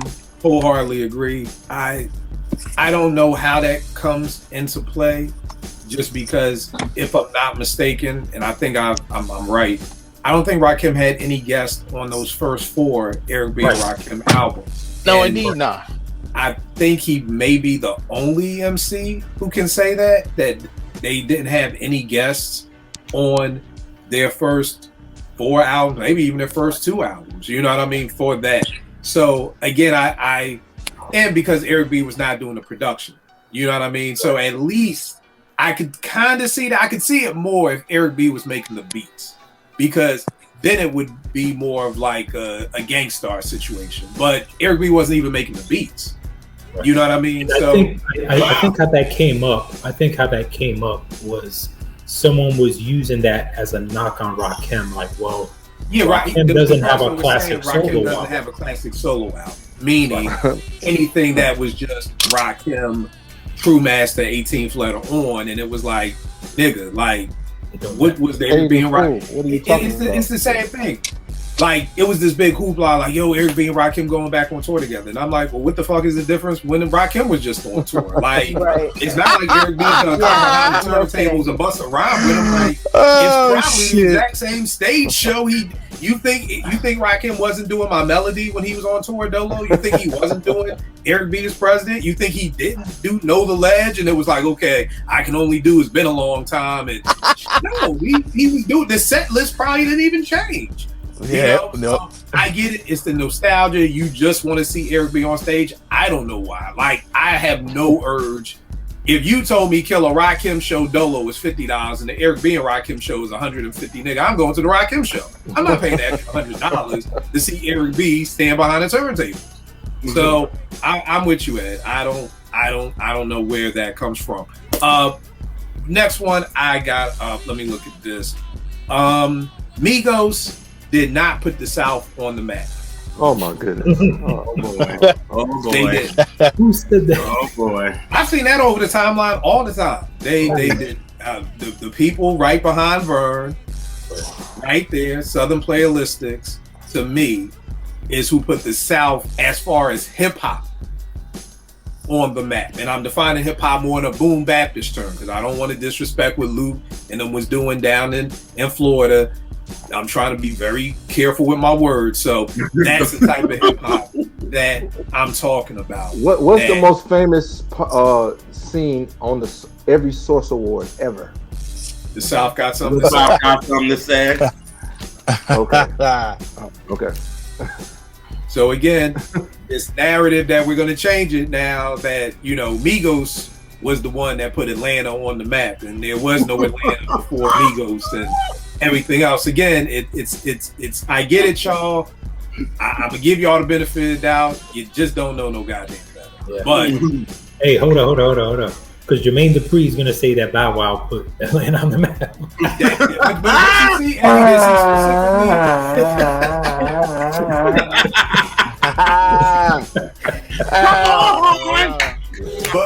see, but you see, this is why I tried to craft my words correctly in a boom bap-ish way of who put the South on the map.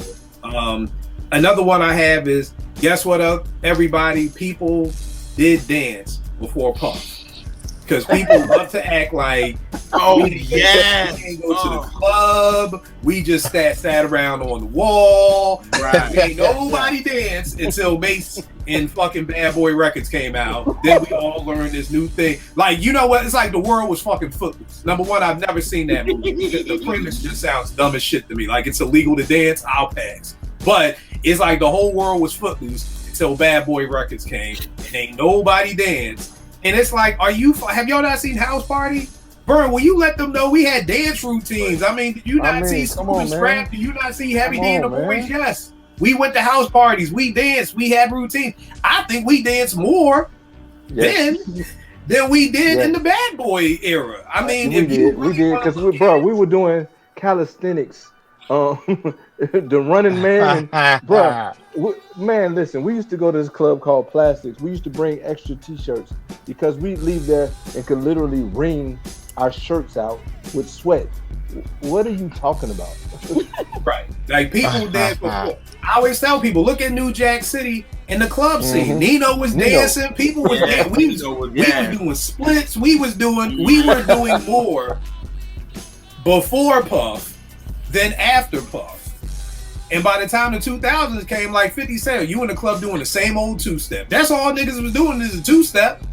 So this whole premise that like dancing and enjoying hip-hop music we didn't do anything until Puff came out. It's a lie from the pit of hell, y'all. It's literally a lie from the pit of hell. We had a great time. Like I said, just go look at House Party. Just go look at House Party, and you tell me when you could have you and your man battling two girls and everybody battling. And come on, y'all. We gotta stop. Next up, I got Eminem was the first white rapper. Please stop. He wasn't. And yes, I love the fact that you're laughing because this is shit that I actually see. Hey, on timeline. Hey, let's clear. You know my timeline is I'm sorry. I keep forgetting. You're right. You know, so I'm always like, it was this group called the Beastie Boys. They were this little group. Yeah, there's a little group. They went on a couple of world tours. Let me pull something off the wall as always. Here's a little world tour that they just happen to be on with Run DMC. They're not light skinned. They're actually white. You know, and even had second villain.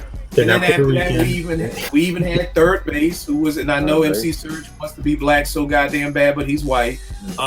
You know, there were white rappers before Eminem. I'd hate to break that to y'all, but it was. JR, you got another one, good bro? I'm sorry, Jens, you got another one?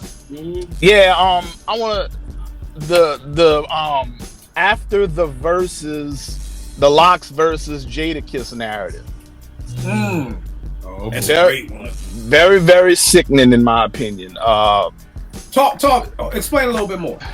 Well, when the Locks, they had the verses with who was it? The Dipset, Diplomat. Dipset, and they annihilated them. Dipset wasn't even, they probably wasn't even in the same venue, seemed like. But after that, you started seeing all of this Jadakiss rhetoric, which, look, Jadakiss is one of the dopest. No, I will never ever try to diminish Jadakiss's talent, but people started jumping off fucking buildings for the shit and putting and trying to put Jadakiss in all of these scenarios, and him against this one, that one, and and rightfully so. The man deserves every flower and all of that. He does deserve that.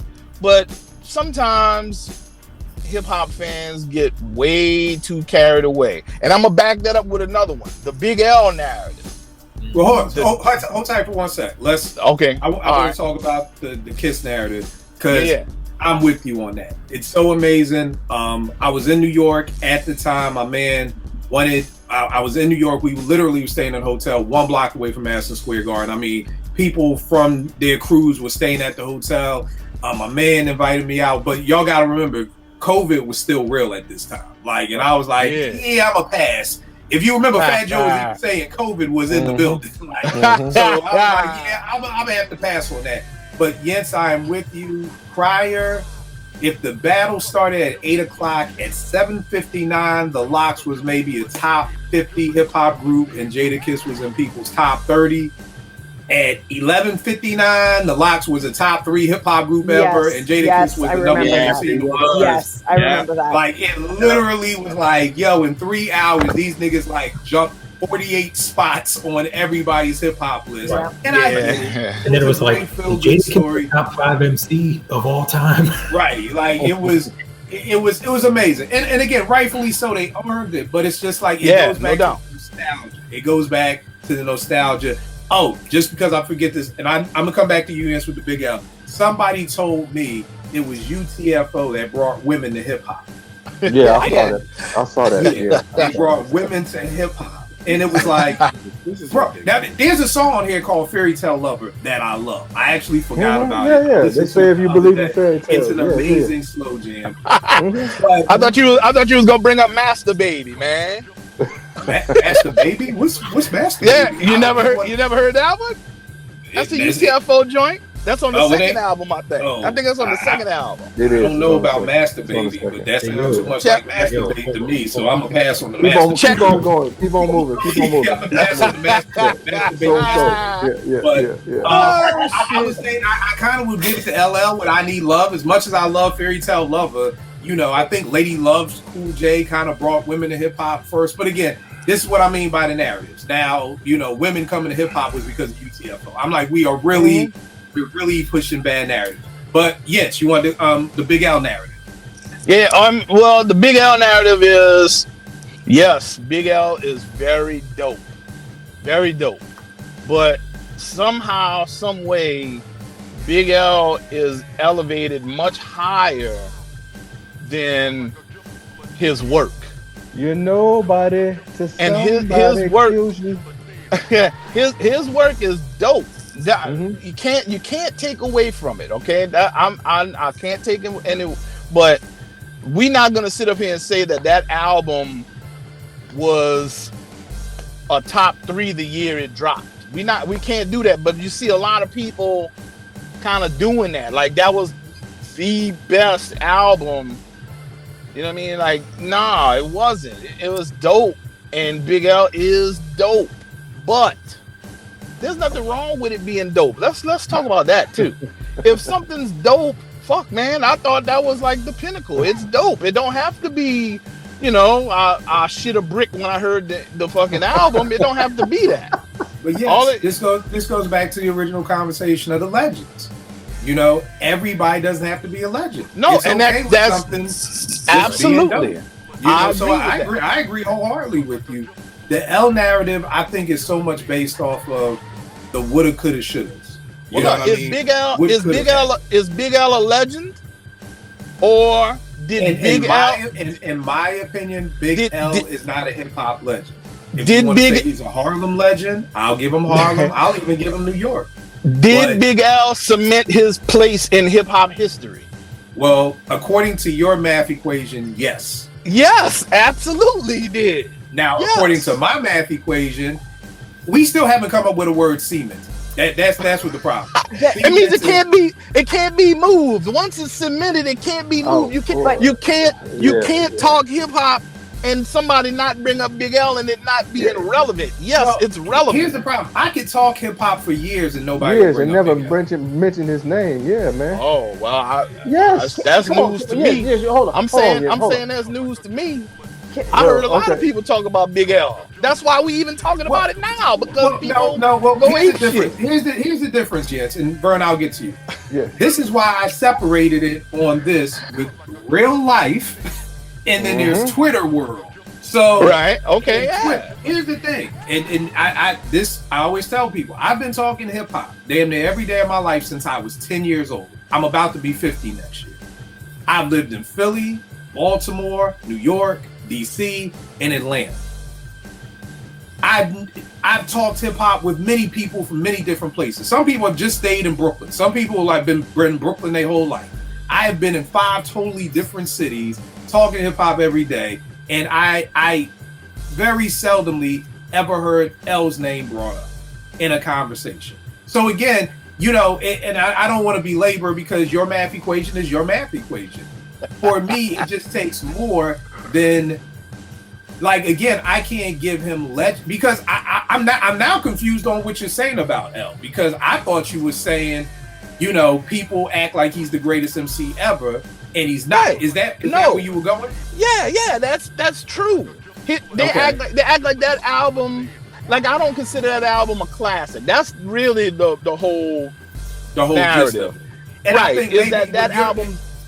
And maybe when you're saying cemented, your definition of cemented may just be this person deserves to be talked about. So it's not anything like that. So okay, now we're getting somewhere. This is why I said we need to define. Well, no, now you're finally understanding. Now I'm not looking like such a fool. Now I'm not looking like a fool. You're acting like it was just me. It was 4 of the fuck of us that didn't understand a goddamn word you were saying. So we're not. All 4 of y'all. Now you're getting killed. Well, no, all 4 of y'all didn't understand it. You wrote it down, didn't understand it. Vern was trying to cross-examine me. He didn't understand it. This is not right. Whip that pussy. This is not turn that around and whip that pussy. No, nigga, you did not define it. You didn't define it till you brought up the Big L. How we do this show about changing the narrative, and this motherfucker trying to change the narrative, right? No, that's what I was saying the whole time. You just don't understand it. Yes, you did not define it. You could have said kill. My definition of cemented just means you deserve to be talked about. You never said that. You never defined your own word. All right. Or maybe I took for granted that y'all had better understanding. I'm sorry. I'm sorry. I'm sorry. None of us got it.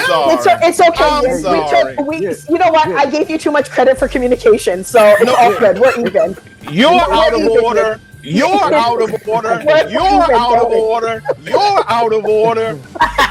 If a teacher has a class and the whole class flunks, is that on the class or the teacher? I think it can go both ways. No, it's on the teacher, Yen. No. In any educational institution, it's on the teacher. No. It's okay. We're not doing this. Okay. All right, we're gonna stop. But we can do it. I like doing it. No, because this is Big L made it clear. This is where people tune out. I have no urge to try to define anything from your head. None at all. So, yeah, go ahead, Boris. What are you going to say? Sorry, I was going to say just about Big L. I think, and I want to be very clear, Big L is very dope, but I think Big L's, what we're all trying to say maybe, and you guys obviously will correct me if I'm wrong, is people run their opinions of Big L off of potential. And this word is so dangerous because I don't think people really understand what it means when you give someone a bunch of accolades based off of a potential that you've defined for them. So potential is something like you've imaginatively given this person that you believe they can achieve. They have not achieved that yet. And with Big L, unfortunately, with his untimely passing, he doesn't have the opportunity to prove or disprove that. So there will forever be this like opinion war about Big L because everything is rooted in potential. And I want to go ahead and say I think Jay-Z is the root of it. To be really honest with you, I think Jay said something and half of hip hop ran with it, and the other half was like, no, whoa, pump the brakes, no. And then there was this big divide. That's just my opinion. I got an analogy for Big L. I just thought about this, right? So, Ja Morant's been getting into trouble, right? Let's say, and Ja Morant was he was the number 2 pick in the draft. He's been a star. He was basically a star since he came in the league. If Ja Morant gets kicked out of the league, right, and doesn't play another year, is he getting into Hall of Fame? No. So, how can we call Big L a legend when, he had some dope joints, but none of his albums were a classic, and it's just not. It doesn't add up. You know what I mean? Yes, his career was cut short. His career was cut short, but he, like Porsche said, he never reached his potential. I think the big thing is Eddie, is that, again, we all have different definitions. For somebody else, this guy having a classic album doesn't mean, that they are a legend. You know what I mean? And it's kind of like, if you remember, we did this show on, I think, who was like in our top 10 MCs. And the first thing we talked about was, what are your attributes? And Yao was on here. And Yao said, you don't have to write your own rhymes. So when he said Drake, there was no reason for us to argue with him because we already saw what his attributes were. And it's similar to what I'm saying about Yentz. Whatever his attributes or whatever his mathematical timetable is, it's not to argue with. It's just we know where he's coming from when he makes his statement. So when Yao said, if we didn't do that and Yao said Drake, we would have all been like, yo, what the fuck? But he don't write his own rhymes, blah, blah, blah, blah, blah. But we already knew. And that's why I had everybody do their attributes first before we even got into it. So it's no big deal. So I think there are people who say Jay Electronica is a legend. I have people who say Jay Electronica is a top 5 MC ever. You know what I mean?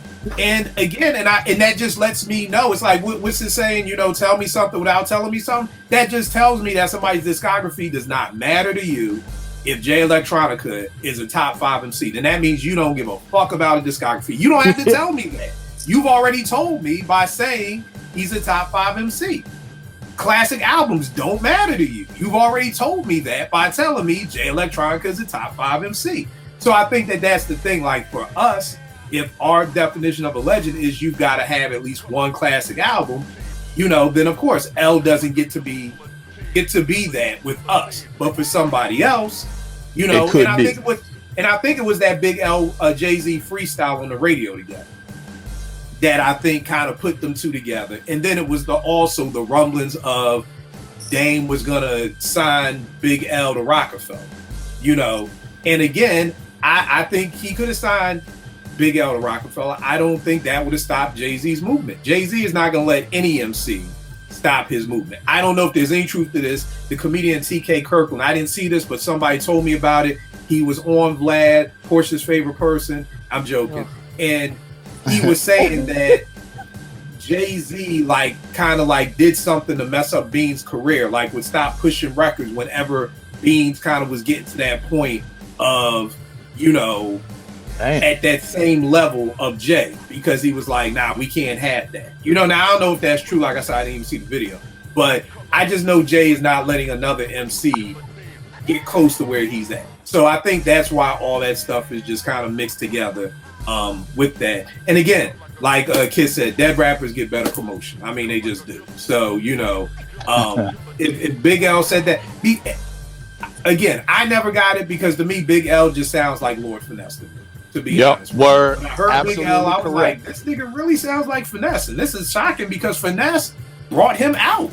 You know what I mean? So it's kind of like, yo, damn, dog, why you do that? So as soon as I never was high on Big L anyway, because I was like, I feel like Lord Finesse is better. But for the people who didn't know Lord Finesse and they got Big L, they just kind of ran with it like that. Because I'm like, well, if Big L is a legend, then why isn't Lord Finesse a legend? But neither here nor there. Porsche, you got one about Grand Wizard Theodore. Break that down for me. Well, actually, I wanted to ask the group, what is your understanding of this? So it's been documented in books that I have and that I've read that Jazzy Jeff has been credited to pioneer the Transformer scratch. There was a Kill got a phone call about it when I quoted the book. This conversation got serious. Like, yes, niggas was it got calling me very on the phone, serious. So I want to be niggas. I want to be very clear. I quoted the book that I did not write. Okay, so this was not my words. I quoted a book, and I wrote what, and it was about Public Enemy. Actually, the book is about Public Enemy, and there was a mention of DJ Jazzy Jeff pioneering the Transformer scratch. Kill gets a bunch of phone calls that, how can you let this girl say this when we know it's Grand Wizard Theodore who originated the scratch? Now, Kill kind of intervened, mediated. Anyways, we're all blocked. I blocked him, he blocked me. It was a big fiasco. I think all of his friends blocked me, whatever, I don't care. But anyway, so my question is, let's talk about that. Like, what is the actual narrative? Because, to my understanding, a Transformer scratch is actually different than the general DJ scratch. Right. Kill, you are a producer. Am I wrong? I wish we had Rec here as a DJ. Here's the thing, and what happens in life, and I said this on the timeline today, we talk about one thing, and there's like 8 different buckets in that one thing. Like when we talk about this Ja Morant thing, I'm only talking about the rules and if he broke the rules. But then people are like, there's racism, there's this, there's that. And I'm like, that you're all right. But we have to talk about one at a time. It's kind of like, let's say JR and Porsche are married, and JR is like, I can't ever get none of them. Then Porsche says, well, you never do the dishes. It's like, just wait. We have to settle one first. Like, let's work on the dishes. Then we'll clear that out, and I promise we will get to you not getting none. But we can't ever get nowhere because there's so many different things. So to answer your thing, from what I'm aware of from hip hop history, Grand Wizard Theodore is who pioneered the basic scratch. Yes. Just the basic jugga scratch. That is what he did. Horse, the Transformer. So that's one bucket. The second bucket of the Transformer scratch, the person who we were going back and forth with, Porsche, was saying that Cash Money had, and I want to define this word so we don't do against. You said he pioneered. Does that mean he invented the scratch? Sorry. Like, what does pioneered mean? You said that Jazzy Jeff pioneered. Honestly, that's just it's what everything says. So if you run a search on Google and write who originated the Transformer scratch, you are going to get a boatload of shit that says DJ Jazzy Jeff pioneered the Transformer scratch. So for this conversation, I'm going to define pioneered as invented. That's how I'm talking from that mindset of he invented the scratch.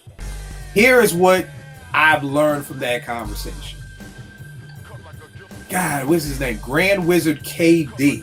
Mm-hmm. This is where it gets so crazy because nobody was there.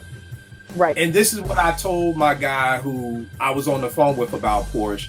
Nigga, unless you was in the Bronx and in West Philly at the same goddamn time, you have no goddamn idea who invented the scratch. This is like somebody saying, you know what the basketball equivalent of this is? Allen Iverson invented the crossover. That's exactly what this is. Did Allen invent the crossover? No. Allen will tell you he got the crossover from a walk-on at Georgetown when he was there. So the thing is this. I don't know who invented the Transformer scratch because I didn't live in West Philadelphia.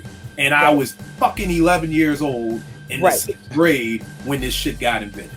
The word is either Cash Money invented it, or it seems like Grand Dragon KD, who was Steady B's original DJ before Tap Money, invented it. I had people sending me fucking mixtapes from 1986 at Central High School. Like, listen, Kill, this is DJ Grand Wizard KD or Grand Dragon KD doing the scratch here and there and there. I don't know who invented it. The only thing I can say about Jazzy Jeff is he was the first person to do it on wax. To me, that is, and here's the wild part, somebody sent me something on Steady B's first album, Bring the Beat Back, where it sounded like a Transformer scratch, but it didn't have the same that Jeff did it when he did it on the Magnificent. So again, I take this back to basketball. Yeah, Tim Hardaway had the UTEP two-step. You know what I mean? Which was a crossover. Was it the same crossover Allen Iverson did? No, a different type of crossover. Yep. I don't know why Allen's crossover took off to a whole nother level than the UTEP two-step. So I will say Jazzy Jeff, in my opinion, was the first person to do the Transformer scratch as I know it. When I heard the Transformer scratch, it is based off of making the noise of a Transformer, which was the TV show that we all were watching in 1986. Yes. That is not what I hear when I heard the Steady B track like that. I heard a scratch that was similar, but I did not hear that transform. So if people are familiar with Jeff and Will, they did a lot of things that were very comparing it to cartoons. So he would have Ready Roxy beatbox the Fred Sanford theme, and he would do a Donkey Kong routine with Ready Roxy and act like he was playing a video game. So a lot of what Jeff and Will did was based off of cartoons. So the Transformer scratch was to make it sound like a robot was a Transformer was transforming. So to all that to fucking say, I don't know who invented this shit because I wasn't in West Philly, and to me, that's the only people who would know.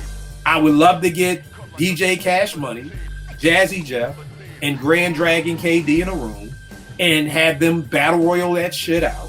Because to me, that's the only way we are gonna find out. But if you ask me, it was Jazzy Jeff was the first person to do it on wax, the way we know the Transformer cut to be. Yep, and he's the biggest one out of all of them.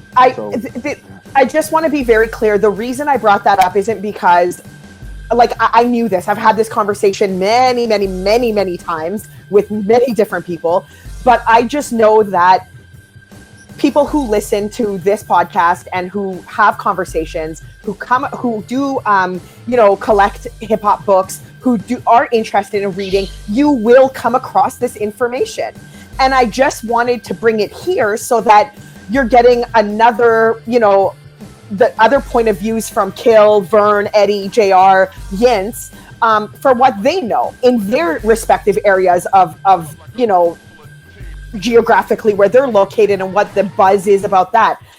It's just important because scratching is an integral part of DJing, right, in hip hop. So it comes up, and I just wanted to have that kind of be touched on or talked about here so that anybody listening who isn't familiar, hasn't had that conversation, and it does come up later, that you at least have something to kind of in your arsenal about the background of it.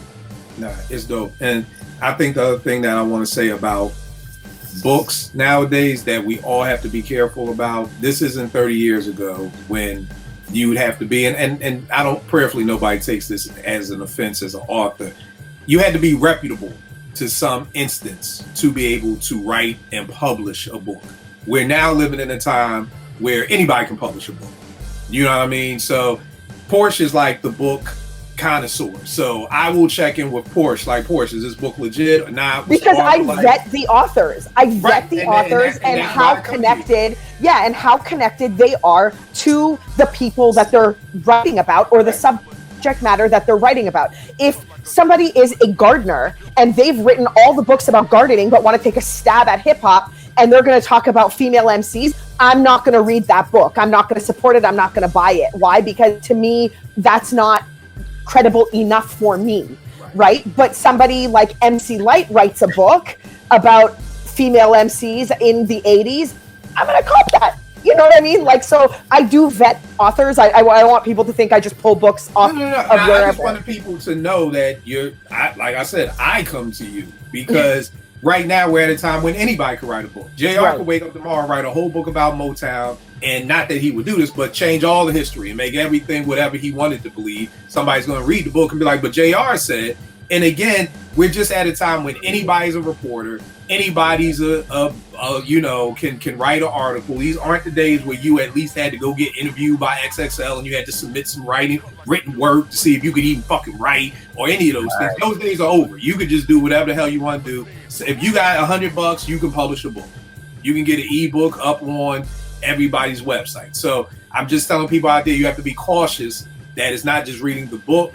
I would always say, tag Porsche, get her 2 cents on it because she is going to vet the shit. Yinz, give me something else, good brother.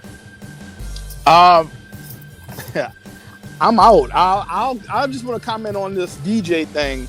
Yeah, I as well. I heard Jazzy Jeff is the person involved with the Transformer scratch, but by the same token, I could remember videos floating around in regard to hip hop beginning in the Bronx, and Kool Herc is the one who started it. They had a bunch of videos where cats from other parts of the city were disputing it. Disputing that hip hop started in the Bronx. Like that Kool Herc was that party is the actual jam, but they were, according to some of these videos, the jams were happening in other parts of the city prior to the ones that get the most look. Like I've heard that and saw the video. So a lot, you got to remember too, like early hip hop is a lot of verbal. You know, it was never really documented like that. So it's plausible that there's something dodgy. You know, yeah, it could be some things that, you know, we know as a whole that could be disputed, or you know, there's a counter to it, because a lot of that early stuff, you know, just like Kill said, you can't be in West Philly and you know, LA at the same time, so you don't know what's going on other than what you hear, and what, you know, what that person in LA might say might dispute with the person in Philly, you know. So that's all I gotta say about that. And then I think the other hard piece too is there's this new word that just got invented about 8 minutes ago called a lie. And niggas have a tendency to do this. You know? I don't put it past a nigga in Brooklyn to be like, nah, hip hop started in Brooklyn, and my cousin DJ Switchy Switch, he was the first nigga, and he was doing it in 1971, and y'all niggas don't know. And so again, you know, niggas lie every day, all day. So again, no doubt. But then to Jens's word, I could agree. There may be something that could be true, but again, we weren't living in the time. Here's the thing, and I don't know how we would get this. I don't know how we came to understand that hip hop started in the Bronx. Like, yeah. I can't sit here and tell you whether it was me watching Beach Street and I was like, oh, they was in the Bronx. Was it South Bronx? I don't know how that history got, you know, deposited into our memories as a whole, that hip hop started in the Bronx. I don't know if I knew that in 1980.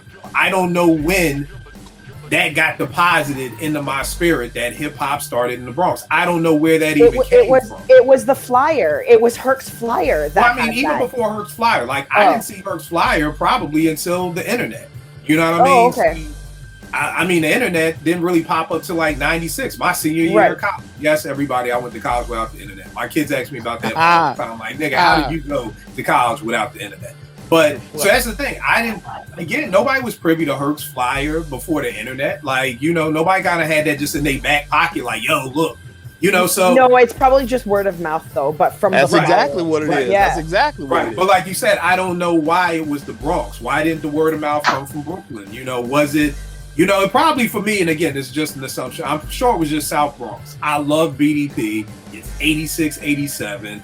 I'm 13, 14, falling in love with hip hop. And I'm here in the South Bronx, and Chris is breaking down hip hop is in the South Bronx, not Queensbridge. And I probably played South Bronx 8 billion times. So I could only assume that that's probably where that got deposited into my mind. Because when Run DMC came out, for all I would have known was hip hop would have started in Queens. Because that's what made me fall in love with hip hop was Run DMC. But so I don't know. Hip hop started in Des Moines, Iowa, man. The truth had to come out. It's gonna have to come out, man. You know, I got this. Derringer and Rock Marcy weren't the first producers to just use loops. They were not. You know, people will be like, you know, Derringer bit Rock Marcy style, and Rock Marcy was the original. RZA was using loops way before there was a Rock Marcy, way before Derringer even knew what a drum machine was. Primo Soliloquy of Chaos is one of the first songs I remember hearing that was just a loop and then had any drums added to it. So you got that. There was a person who posted that Kanye West Slow Jams introduced Jamie Foxx to the world. Oh my Lord. Oh wow. And that was on the timeline this week. Like, I feel like this week was just the perfect synergy to come into this episode because I was just seeing so much stuff. And it was just kind of like, no, Slow Jams really didn't introduce the world to Jamie Foxx. What you wanted to say with Slow Jams introduced you, whoever the tweet was. Tell me you were 12 without telling me you were 12. Right.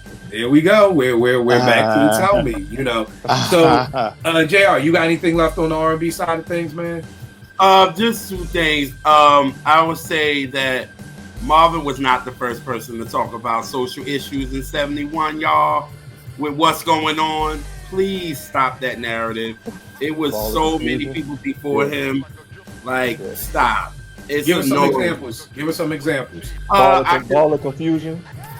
Right, you can start with Curtis Mayfield first of all. Was with the Impressions. That's first off the break. Then you can even go with Roberta Flack with her first Take album. That was political and social. You can talk about Donny Hathaway's Everything Is Everything. That was before Marvin as well. So I just don't like that narrative that Marvin was the first one to talk about it in his music, and that's not true. Let me ask you this. Do you think we need to put an asterisk? Now, I'm going to challenge you again to do another playlist for those people. But do you think, because this is almost like Jazzy Jeff's situation, do you think it's almost like now we have to say the first to blow up? Like, would you say, because again, you're the R&B guru, would you say that Marvin's What's Going On was the biggest album to talk about social issues? Yes. Now maybe that's the asterisk that people have to start using. That it was the biggest album to blow up. And I think with a lot of people who don't know the history, we just assume the biggest meant the first. The first, right. And it doesn't. And that's a lie from the pit of hell too. Right. So, what else did you have, JR? And then the last one, I'm gonna stick with Motown. I can't stand that when everybody thinks that when Diana became the lead singer of the Supremes, they got their hit. That's not true either. When their first song that they came out with on Motown, Diana was the lead, and they was not a hit. They didn't get a hit until 1963, actually, and. Before then, Diana did so many leads before then, and they were not hits. So please stop with this narrative about Diana became the lead singer of the Supremes, and Flo was the lead, and once Diana became the lead, they got hits. That's not true. Weren't they called the No Hit Supremes? No Hit Supremes from 1961 to 1963. So Diana did lead, Mary did lead, and Flo, and there were no hits. It was until Doja Holland got with them and gave them that record. And just an FYI for people watching, I don't know how he has the what is that shit called that Marty and Doc need to go back in time with? The time machine, the flux capacitor. The flux capacitor. I have no idea how he has the flux capacitor. Everybody watching. Yes, he was in the studio with the Supremes. That's why he knows so much. That's why he knows dates. True. Yes, it is legit. If you go back through the history books and you look at some pictures, you will see JR's yellow sunglasses. They are there, and there's a red cup. On the studio console, somewhere there's a red cup. It'll be like Forrest Gump. Forrest Gump was everywhere. That's exactly what it's going to be like. So, JR, tell me this. Where do you hear these narratives? Because you saw how I was like doing real life and Twitter, and maybe because you're more R&B, you may see more of it on your timeline. But where do you hear these things? Like where? I hear them in real life too. Like if I be having like conversations with people, and these are music heads, and I hear this, and I'm like, really? Like this is? You really think that they'll be like, well, this is what this person said, and I'm like, no. Are you reading any books? Like, are you going to do research? Now that's what I feel like with this whole thing. If you're gonna argue, at least know what the hell you're talking about. Give me a reason. But once you're asking way too much for human beings. I know, and that's what it is. And you tell me that all the time. You be like, you're asking too much. Nobody's reading a book. Are you crazy? Like, right? We outside again, nigga. We on live. Don't nobody want to be on live reading no book, nigga. Have you ever seen anybody on live reading a book? No. Never. No. When Chris Rock said No. you want to hide your money, hide that shit in a book. Like, nobody is reading no books or anything like that. That's so, true. you know, Ed, you got anything left? Wikipedia is Yo, it. the last one I got is all right. Jay-Z, he's a certified legend, all that stuff. People need to stop acting like he hit it right out the gate and was like the biggest MC, biggest artist on the planet. He was not. That's a good one. That's a good one. Reasonable Doubt wasn't even a top 5 album of the year it dropped. Like, it was not. That's a fact. You know, actually, it was until Volume 2, which was his 3rd album. That's the album that blew him up. You know, people want to, you know, be revisionist because, oh man, Reasonable Doubt was a classic album. I'll give you, Reasonable Doubt was a classic album, but a lot of people weren't on it like that when it came out. Like, it was a slow burn album. Like, it was a very slow burn album. Yeah, I think people should actually celebrate Jay-Z for the work. Jay put in the work to get all what he got. And I think people skip over that and go straight to right now. You know, you're married to Beyonce, you got all these business ventures. But that didn't just happen, just like you said, Eddie. That came with him putting the fucking, you know, iron to the stone, or however you say it, and doing the work to get it done. And people want to gloss over that. People want to gloss over that for no matter what walk of life. They want to show you all of the great shit, but don't want to show you what they did before then. And I guarantee you, Jay-Z would give you the real deal on how he got to be where he is, and it won't sound like what people from the outside looking in say. Can I? I don't know if Jay would really give you the real deal. I was just about to say I don't that. know about that one. I was just about to say You that would too. embellish it a lot, but I get where you're going with it. What are you gonna say, Right. Brian? I want to add another topic on Jay-Z. I am tired of everybody taking pot shots like he little half dead or something. Like, nigga, you might not like the fact that he's big as he is, but people were acting like Jay whack. I mean, it's like every week I'm seeing people taking shots at him like he wasn't killing, you know, back in his time. And it's like, man, come on, man. You know, you don't have to like him. That's cool, but don't be ahistorical. You know, that's the other end of the spectrum that ain't true either. Right. Here's the part with my timeline that I'm so confused about. One day they're sucking Jay off, the next day throwing stones at him. Like, I can't keep up. It's like literally somebody tagged me in something, and it was like, you can't name 5 Jay-Z songs. Yeah, and if it wasn't, if he wasn't featured on somebody's stuff, you can't name 5 Jay-Z songs. And my man tagged me in it, and I said, bro, why are you arguing with somebody who has a fucking anime woman's face as a profile pic? Like, bro, I don't argue with people who have cartoon characters. And then the person responded to me with like, well, it's a fact, and had like a Billboard chart of Jay's like top 10 hits. And I'm like, why are you talking to somebody who uses Billboard charts in order to defend their thoughts on hip hop? And I'm just so confused because this must be some new narrative. Because for years I've had the Jehovah's Witnesses knocking on my timeline's door every Saturday morning, waking me up, telling me about the greatness of their Lord and Savior. And now, Give me like, that watch. their blue sky, You get that now watch people are time. like, you can't name 5 Jay-Z songs. I'm like, whoa, like you know what I pray for? I just pray for a middle ground. Because it's too far extreme. It's either Jay's the greatest or he's the worst. Like, we need the middle ground back. We need the middle ground of somebody getting a 4 mic album and being happy with that. In 1993, you were happy to get 4 mics from the source. In 2023, you get 4 mics, you may get blocked. Like, nigga, what you mean my album was 4 mics? Like, we gotta bring the middle ground back because these extremes are killing the game, y'all. It's killing the game. People, it goes back to the legend thing. Like, people are offended if you. I guarantee you, if Clark Kent saw this, he would block me. And if he didn't block me, it would only be because I said he would block me. To just say, just to show me, see, nigga, you don't know me. But if I didn't just say that, he blocked me just because I said he's not a legend. Cement block.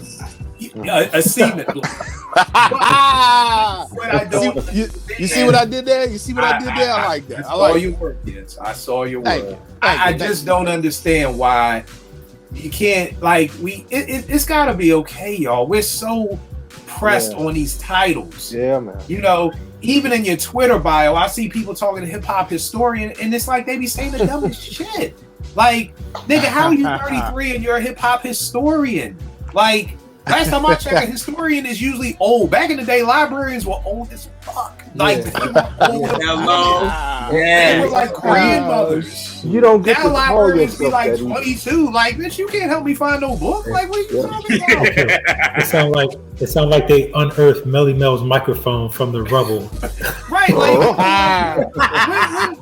all my teachers were old as hell. My teachers were old.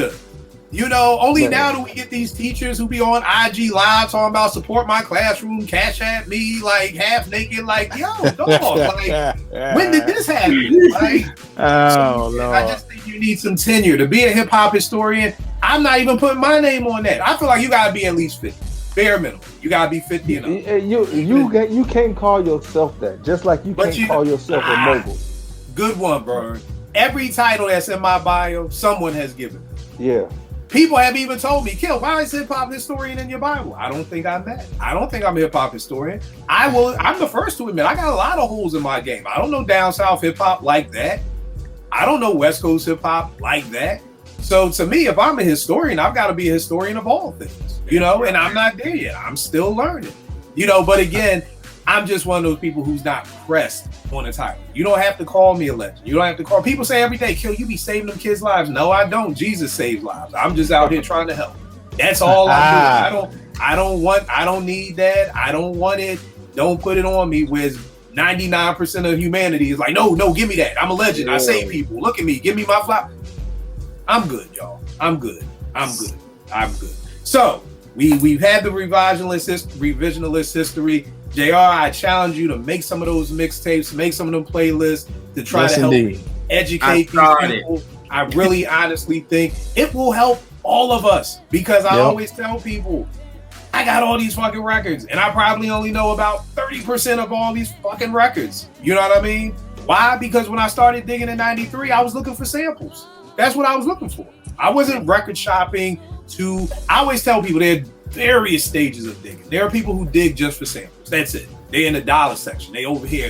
They'll pay 10 cents for a record. They don't care about the, you know. Then you have people who are music collectors who collect certain vinyl that when you go through their vinyl, oh man, wow, that's the Supremes. Oh wow, that's Curtis. You go through my vinyl, there's all kinds of shit. And then you have people who collect and they only want things in mix. There's so many different record collectors. So the thing is that I'm learning from JR all the time. I didn't know none of that shit. You know what I mean? I didn't know Roberta Flack's album was political at first. So again, I'm just always begging people. If I'm 49, have a podcast, I think I know what the fuck I'm talking about, and I'm still learning, please, y'all, open up your hearts, open up your minds, open up your ears, and just try to learn a little. Just try it, because it only makes for better conversation.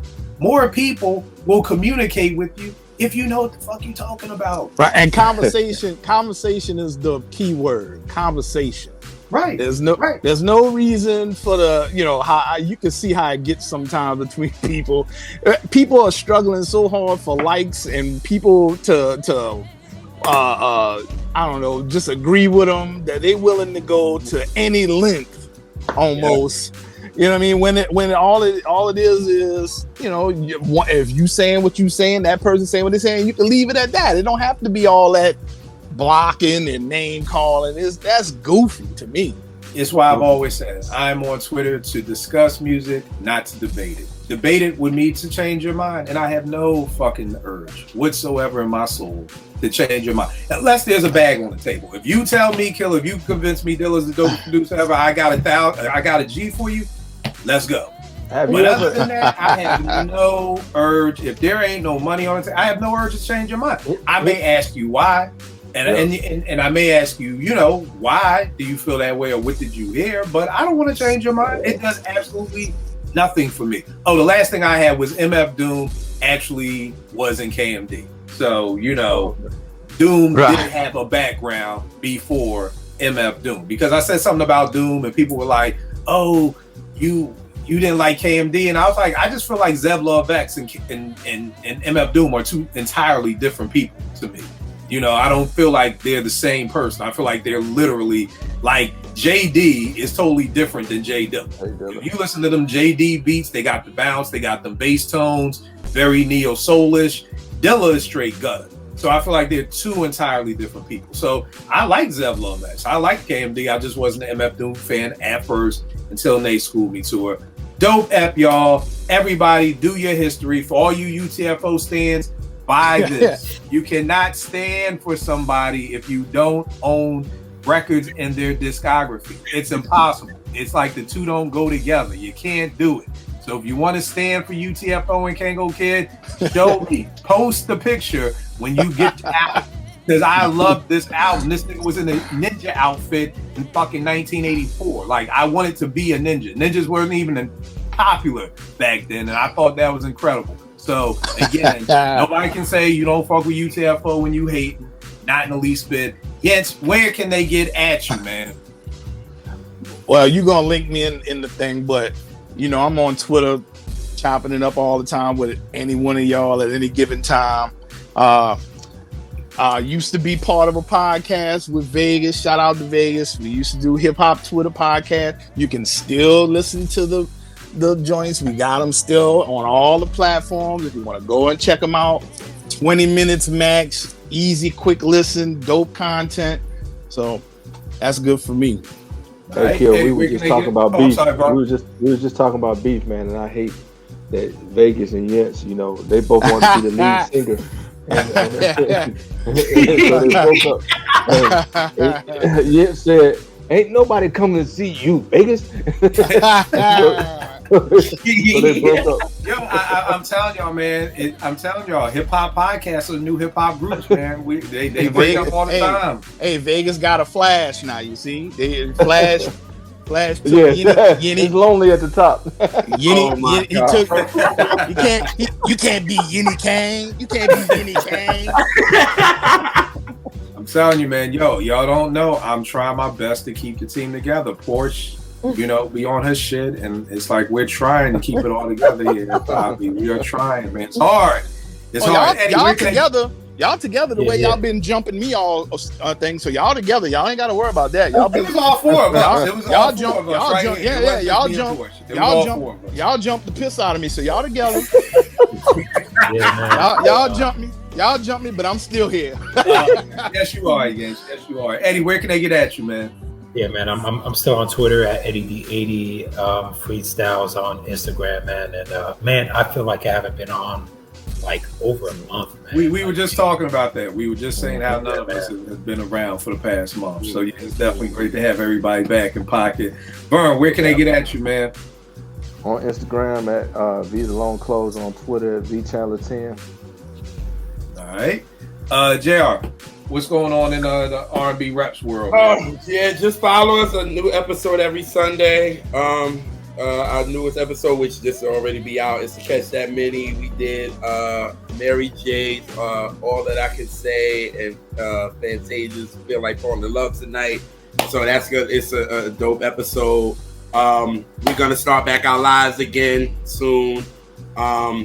Kill just gave me. I already started writing, so Junior's World of Soul episode is coming out very soon. And follow us R&B Reps on Instagram, Twitter. JR's World of Soul on Instagram and Twitter. Hey, JR, tell them the Knicks are still coming back next year. Tell them. Oh, please. Don't even bring up basketball. Please. Tell them, They are, hopefully. The Knicks are coming back. Bring up basketball, man. I'll be here for the next 20 minutes. Oh, yeah. I'm sorry. Yeah. As long as we fire Nut Ass Glenn, I'm good. We got to get Harden out of there, man. He don't deserve a beer. He don't. He doesn't deserve it. He needs to shave that shit. Like I would put in this contract. If you don't get us to the NBA Finals, you have to shave your beard and be clean shaven for 2 years. I bet you we see Harden ball like we ain't never seen in that whole nigga. You got a point there. I bet you that. I bet you we get to the finals. It wouldn't be no 9-point game 7s. I tell you that. Boy, P, where can they get at you, miss? On Twitter at Cherchez La Porsche. All right, be on the lookout for her podcast, Apartment 3B.